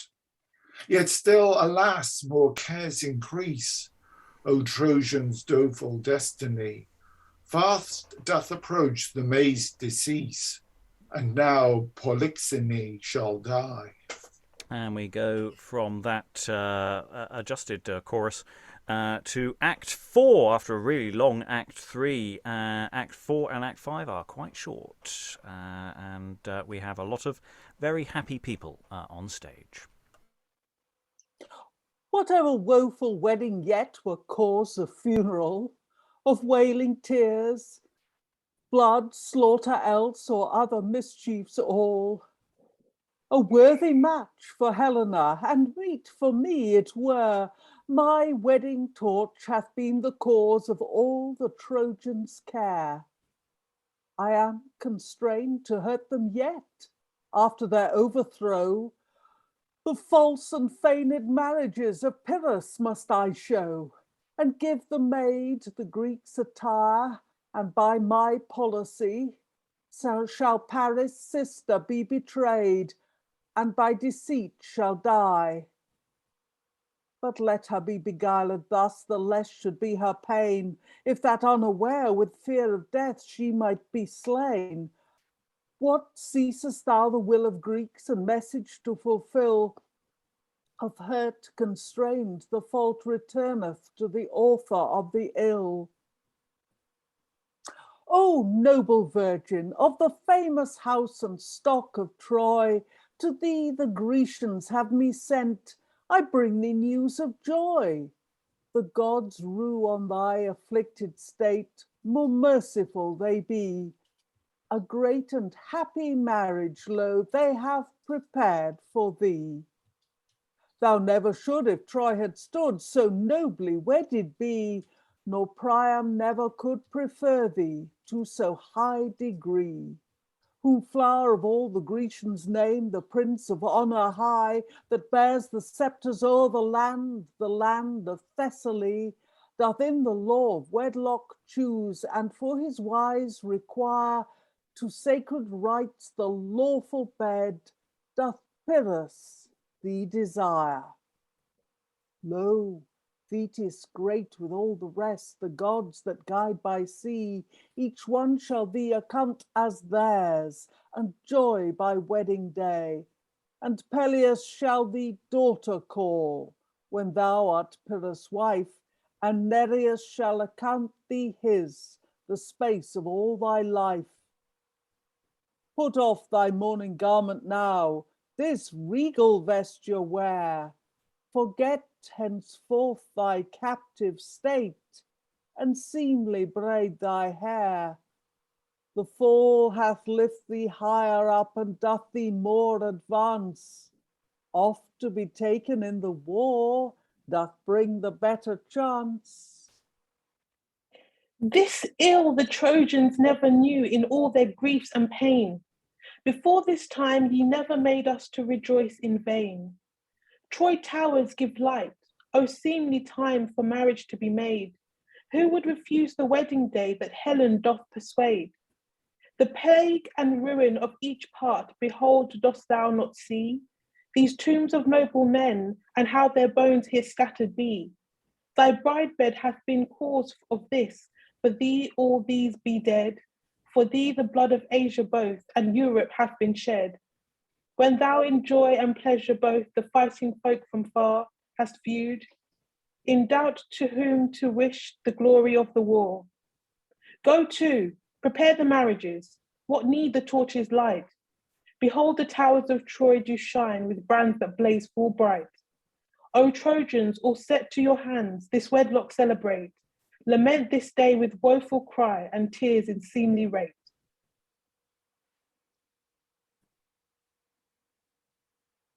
Though care do cause the want of wit, and reason's rule deny, the heavy hap doth oft times hate his mates in misery. Yet I before most hateful judge dare well defend my part, that I of all your grievous cares sustain the greatest smart. Andromacha for Hector weeps, for Priam Hecuba, for only Paris privily bewaileth Helena. A hard and grievous thing it is captivity to bear. In Troy that yoke I suffered long, a prisoner 10 year. Turned are the fates, Troy beaten down, to Greece I must repair. The native country to have lost is ill, but worse to fear. For dread thereof you need not care. Your ill evils all be past. On me both parts will vengeance take. All lights to me at last. Whom each man prisoner takes, God wot, she stands in slippers stay. And me not captive made by lot, yet Paris led away. I have been cause of all these wars, and then your woes are wrought. When first your ships the Spartan seas and land of Grecia sought. But if the gods willed it so that I their prey should be, and for reward to her beauty's judge she had appointed me, then pardon Paris.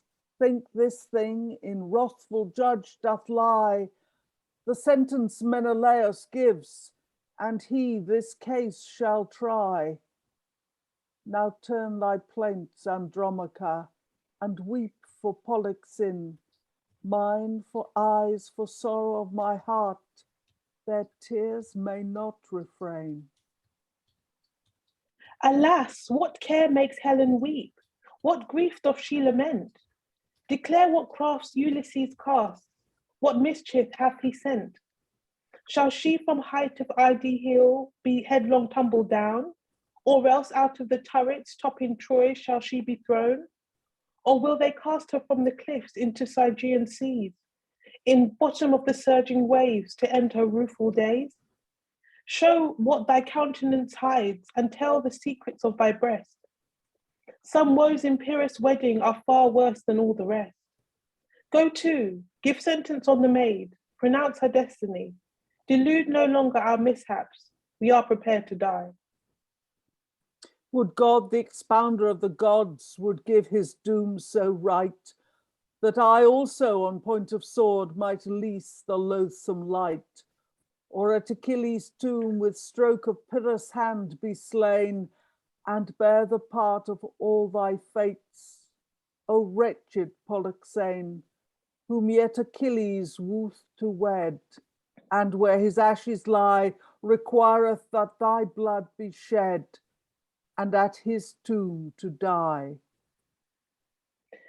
Behold, lo, how her noble mind of death doth gladly hear. She decks herself, her regal weed in seemly wise to wear, and to her head she sets her hand the broidered hair to lay. To wed she thought it death, to die she thinks a wedding day. But help, alas, my mother sounds to hear her daughter's death. Arise, pluck up your heart, and take again the panting breath. Alack, good mother, how slender stay, that doth thy life sustain. A little thing shall happy thee, thou art almost past pain. Her breath returns, she doth revive, her limbs their life do take. So see when wretches fain would die, how death doth them forsake. Doth yet Achilles live, alas, to work the Trojan spite? Doth he rebel against us yet? Oh, hand of Paris light! The very tomb and ashes low yet thirsteth for our blood. A happy heap of children late on every side me stood. It wearied me to deal the mother's kiss among them all. The rest are lost, and this alone now doth me mother call. Thou, only child of Hecuba, a comfort left to me, a stayer of my sorry state. And shall I now lose thee? Depart, O wretched soul, and from this careful carcass fly, and ease me of such ruthful fates to see my daughter die. By weeping wets, alas, my eyes, and stain them over all, and down my cheeks the sudden streams and showers of tears do fall. But thou, dear daughter, mayst be glad. Cassandra would rejoice, or Hector's wife thus wed to be, if they might have their choice. We are the wretches Hecuba, in cursed case we stand, whom straight the ship shall toss by seas into a foreign land. But as for Helen's griefs, be gone and turn to the best. She shall again her native country see and live at rest. Ye would the more envy my state, if ye might know your own. And groweth there yet more grief to me that erst I have not known? Such masters must ye serve as doth by chance of lots befall. Whose servant am I then? Become whom shall I master call? By lot ye fall to Pyrrhus' hands. You are his prisoner. Cassandra is happy, Fury saves perhaps, and Phoebus her. Chief king of Greeks, Cassandra keeps, and his captive she is. Is any one among them all that prisoner would have me? You are chanced to Ulysses, are his prey ye are become.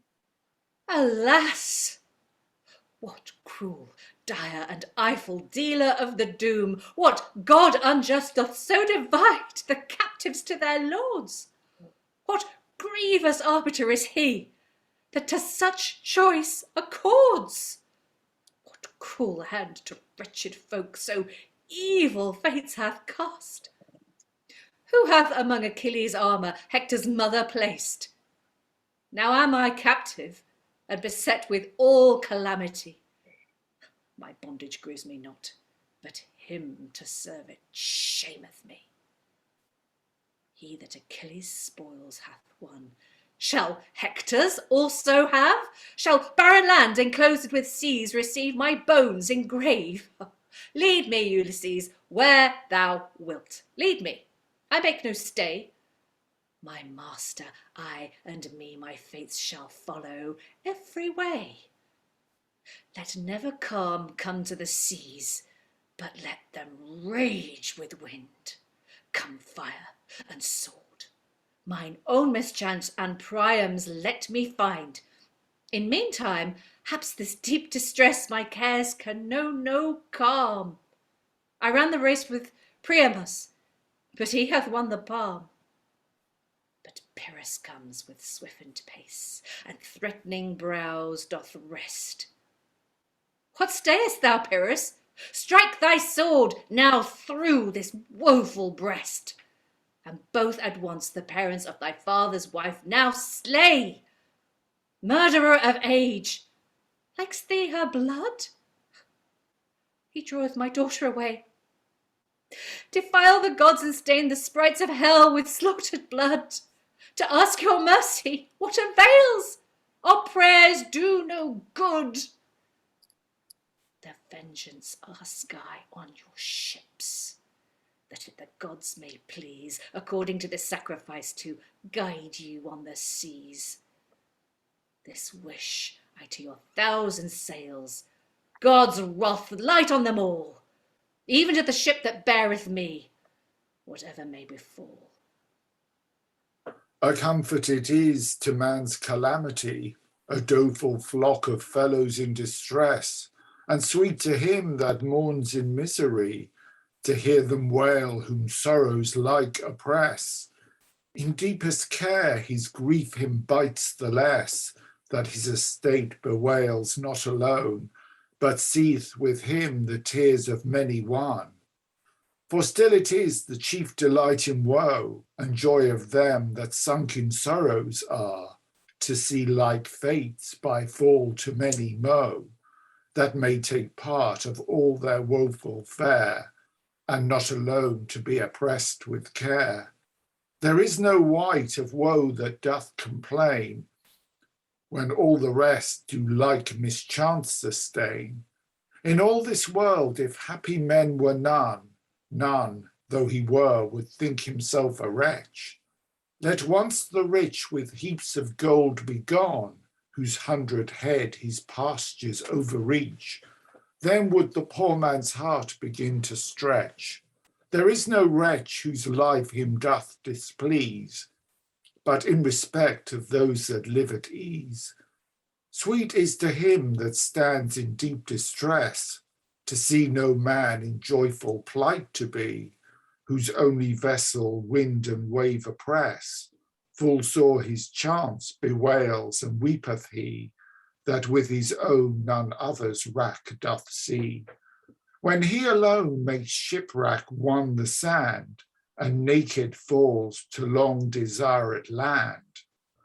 1,000 sail who seek to drench in seas, with better will the storm hath overpast. His heavy hap doth him the less displease, when broken boards abroad be many cast, and shipwrecked ships to shore they flit full fast, with doubled waves when stopped is the flood, with heaps of them that there have lost their good. Full sore did Pyrrhus Helen's loss complain, what time the leader of his flock of sheep, upon his back alone he bare them twain, and wet his golden locks amid the deep. In piteous plaint, alas, he gan to weep, the death of her it did him deep displease, that shipwreck made amid the drenching seas. And piteous was the plaint and heavy mood of woeful Pyrrha and eke Deucalion, that naught beheld about them but the flood, when they of all mankind were left alone. Amid the seas full sore they made their moan, to see themselves thus left alive in woe, when neither land they saw nor fellows mow. Anon these plaints and Trojans' tears shall quail, and here and there the ship toss them by seas, when trumpet sound shall warn to hoose up sail, and through the waves with wind to seek their ways. Then shall these captives go to end their days in land unknown, when once with hasty oar the drenching deep they take and shun the shore.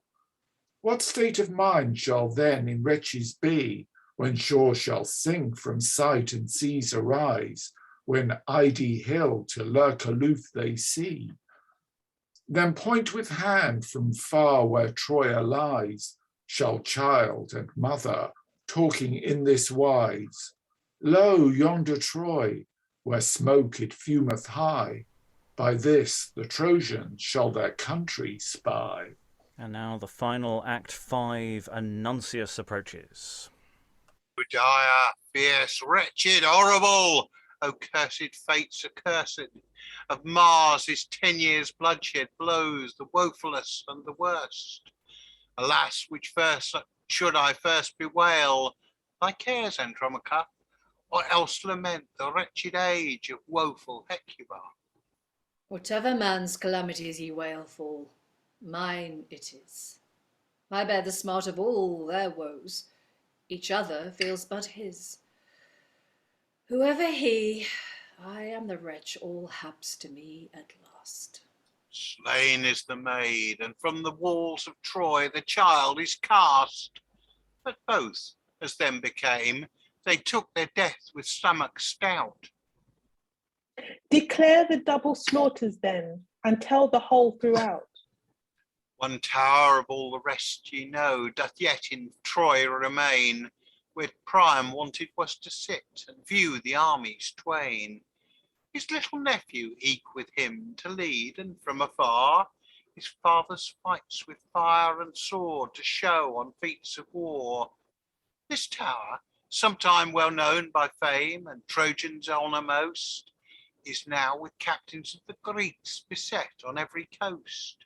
With swift recourse and from the ships in clustered heaps anon, both tag and rag they run to gaze what things should there be done. Some climb the hills to seek a place where they might see it best. Some on the rocks a tiptoe stand to overlook the rest. Some on their temples wear the pine, some beech, some crowns of bay. For garlands torn is every tree that standeth in their way. Some from the highest mountain tops aloof beholdeth all. Some scale the buildings half burnt, and some the ruinous wall. Yea, some there were, O mischief low, that for the more despite, the tomb of Hector sits upon, beholders the sight. With princely pace Ulysses then passed through the pressed band of Greeks, King Priam's little nephew leading by the hand. The child with unrepining gait passed through his enemies' hands, up towards the walls, and as anon in turret's top he stands, from thence adown his lofty looks he cast on every part. The nearer death, more free from care he seemed, and fear of heart. Amidst his foes his stomach swells, and fierce he was to sight, like tiger's whelp that threats in vain with toothless chap to bite. Alas, for pity then each one rue on his tender years, and all the root the present were, for him they shed their tears. Yet not Ulysses them restrained, but trickling down they fell, and only he wept not, poor fool, whom they bewailed all. But while on gods Ulysses called and Calchas words expound, in midst of Priam's land, alas, the child leapt down to ground. What cruel Calchas could or scythe that such slaughter take in hand, or by the shore of Caspian Sea, what barbarous lawless land? Bussarides to the altars, yet no infant's blood hath shed, nor never yet were children slain for feast of Diomed. Who shall, alas, entomb thee lay, or hide thy limbs again? What limbs from such a headlong fall could in a child remain? His body's piece, thrown down to ground, hath battered all his bones. His face, his noble father's marks are spoiled against the stones.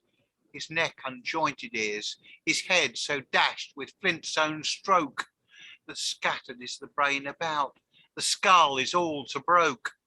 Thus lieth now he, dismembered corpse, deformed and all to rent.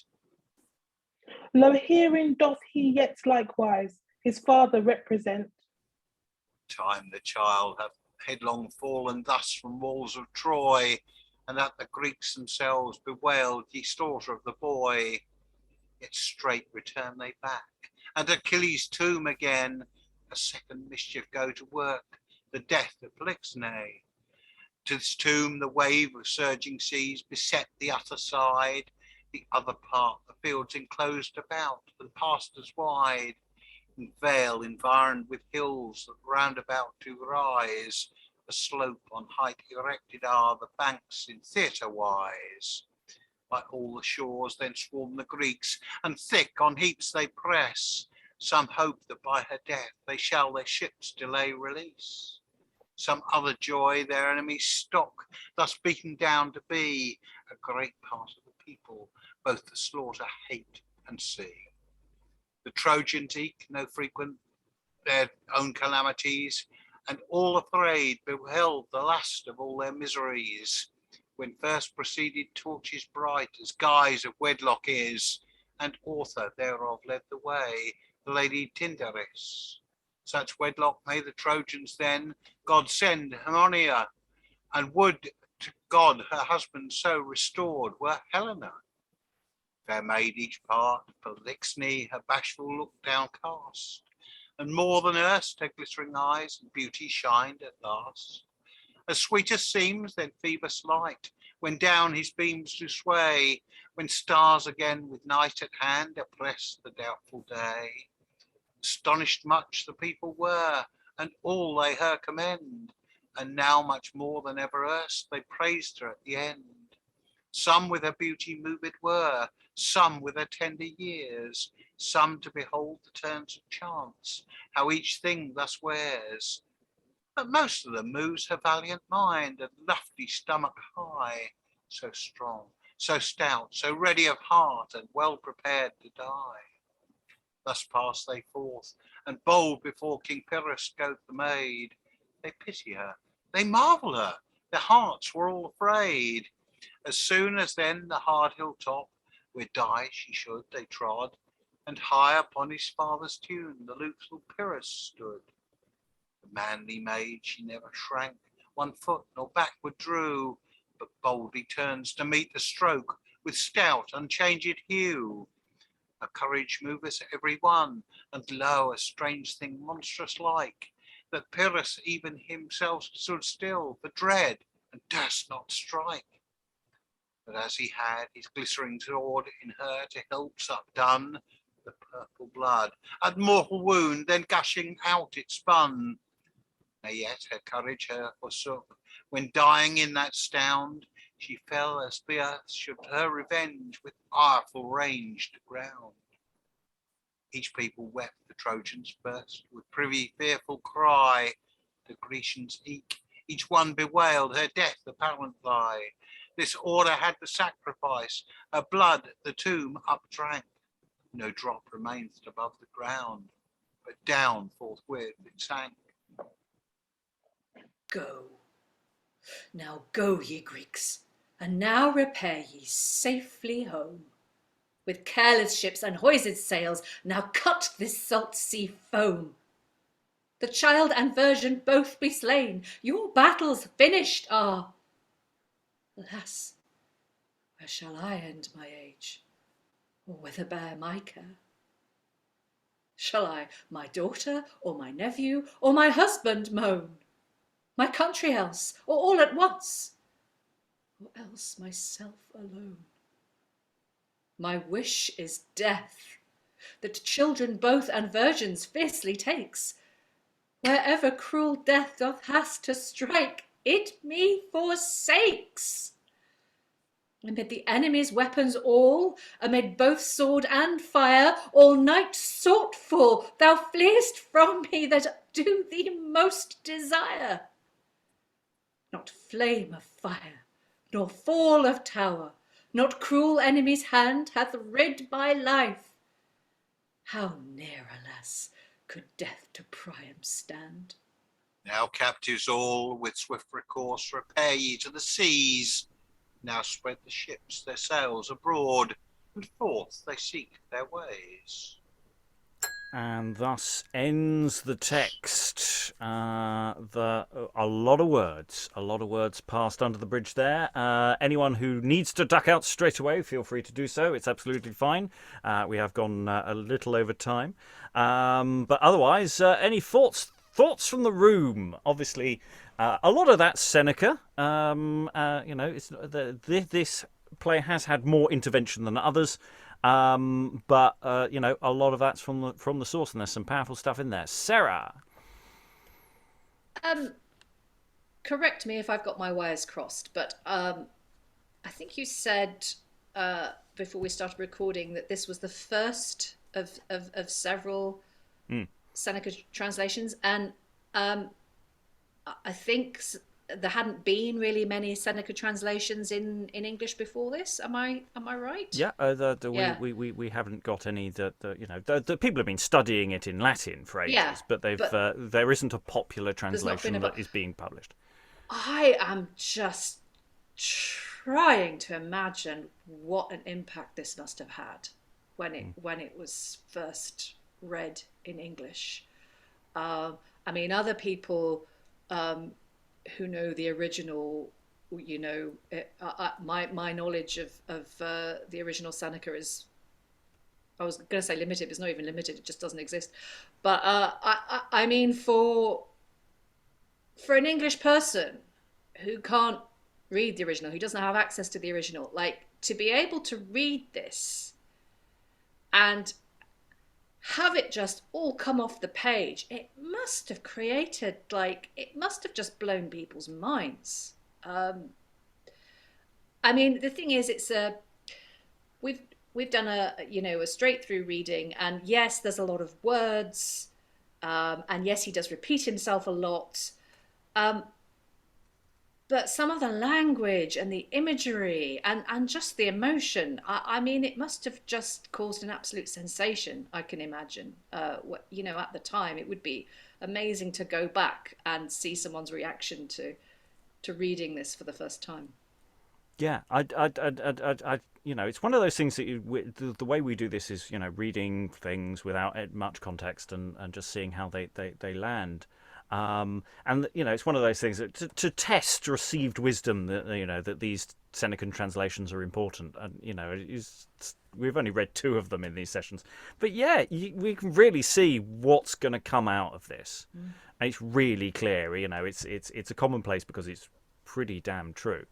We've done the Spanish tragedy. There's quite a lot of influence coming from this kind of material.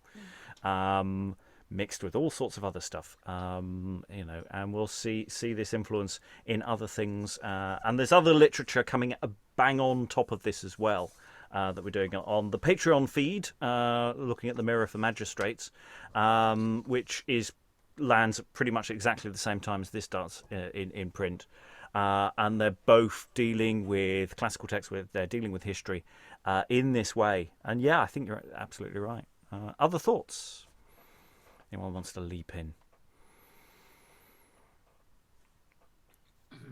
Francis. Yeah, I found it very dense, as you say, lots of words. And at the beginning, it was difficult to kind of make heads or tails of it. And I wish I'd brushed up on the Trojan Wars beforehand, because I was sitting there thinking, Agamemnon, who was he? Was he Greek? Was he Trojan?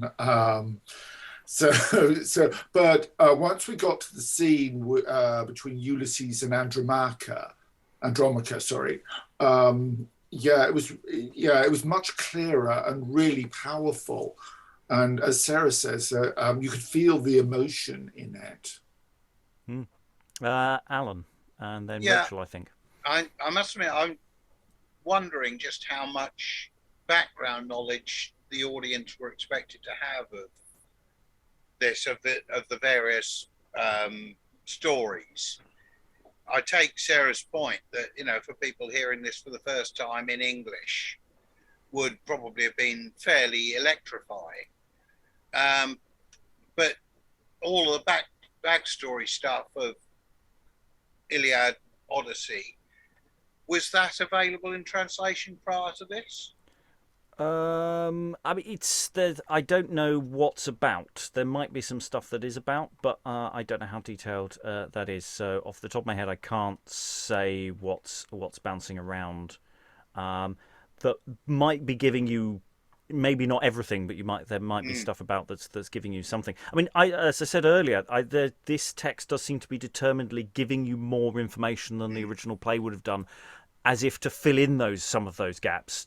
There's this constant, and this is what happened in Troy, and this is what happened in Troy. Let me just go over, and that, which in performance would be rather tedious, but as a book is probably vital. And I think Jasper Heywood did that on purpose, just to make sure a casual reader had a chance. They might not get everything, but they'll get a bit. But yeah, I can't off the top of my head answer that question. But I'm sure someone in the comments will be able to do that. Feel free to tell us things we don't know. Rachael, then Eric. Yeah, I was going to say this comes off a little bit anti-war in a way, because I'm assuming that Seneca was Greek, and there's it's these Greek men. Roman. Oh, he's Roman. Never mind. It's based on Greek, so it's all I think Euripides might want to sue. Never mind. But, My point doesn't stand. So that's why there's such a sympathy I feel, I guess, for the Trojans. And it shows these men brutalizing these women in a way after this imperialist win. They're fighting children, old men, and women, and it's not really the most. It doesn't seem like a fair fight anymore, and the continued sacrifice of these women makes it seem senseless in a way. Eric. I was just going to answer Alan's point, which I think one of the first texts translated into English from French was the I can't pronounce it, Recueil de Troyes or something, or Troy or something, which was about basically this stuff in around 1480 something. Whether that's in print or not? It was in print. It was one of the first texts printed aside from presumably the Bible. And by William Caxton, I think. Well, it would be around then, yes. Yeah, I only know this because it was one of the sources for it's one of the quoted sources for Heywood, not this Heywood, a different Heywood, for Thomas Heywood's plays, but and all his Troia Britannica and Troia Novant and that kind of thing. So it's entirely possible that they kind of borrowed from that plus Seneca plus everything else, but I think this must be just like sort of, because if I remember correctly, this is also Jasper Heywood as a student, so it's kind of he probably got this as an exercise and just decided to keep revising until he could print it or something. Any other thoughts before I close the session? No. Okay. So there are 8 more to go, to be spread out over different formats and places of differing styles and things, but we'll spread out the cheerfulness so there's not to make everyone, because we don't want too much joy in people's lives. We don't want to make people too happy because they just explode. So all that remains, thank all the wonderful readers for all their wonderful reading. Thank you very much, and goodbye.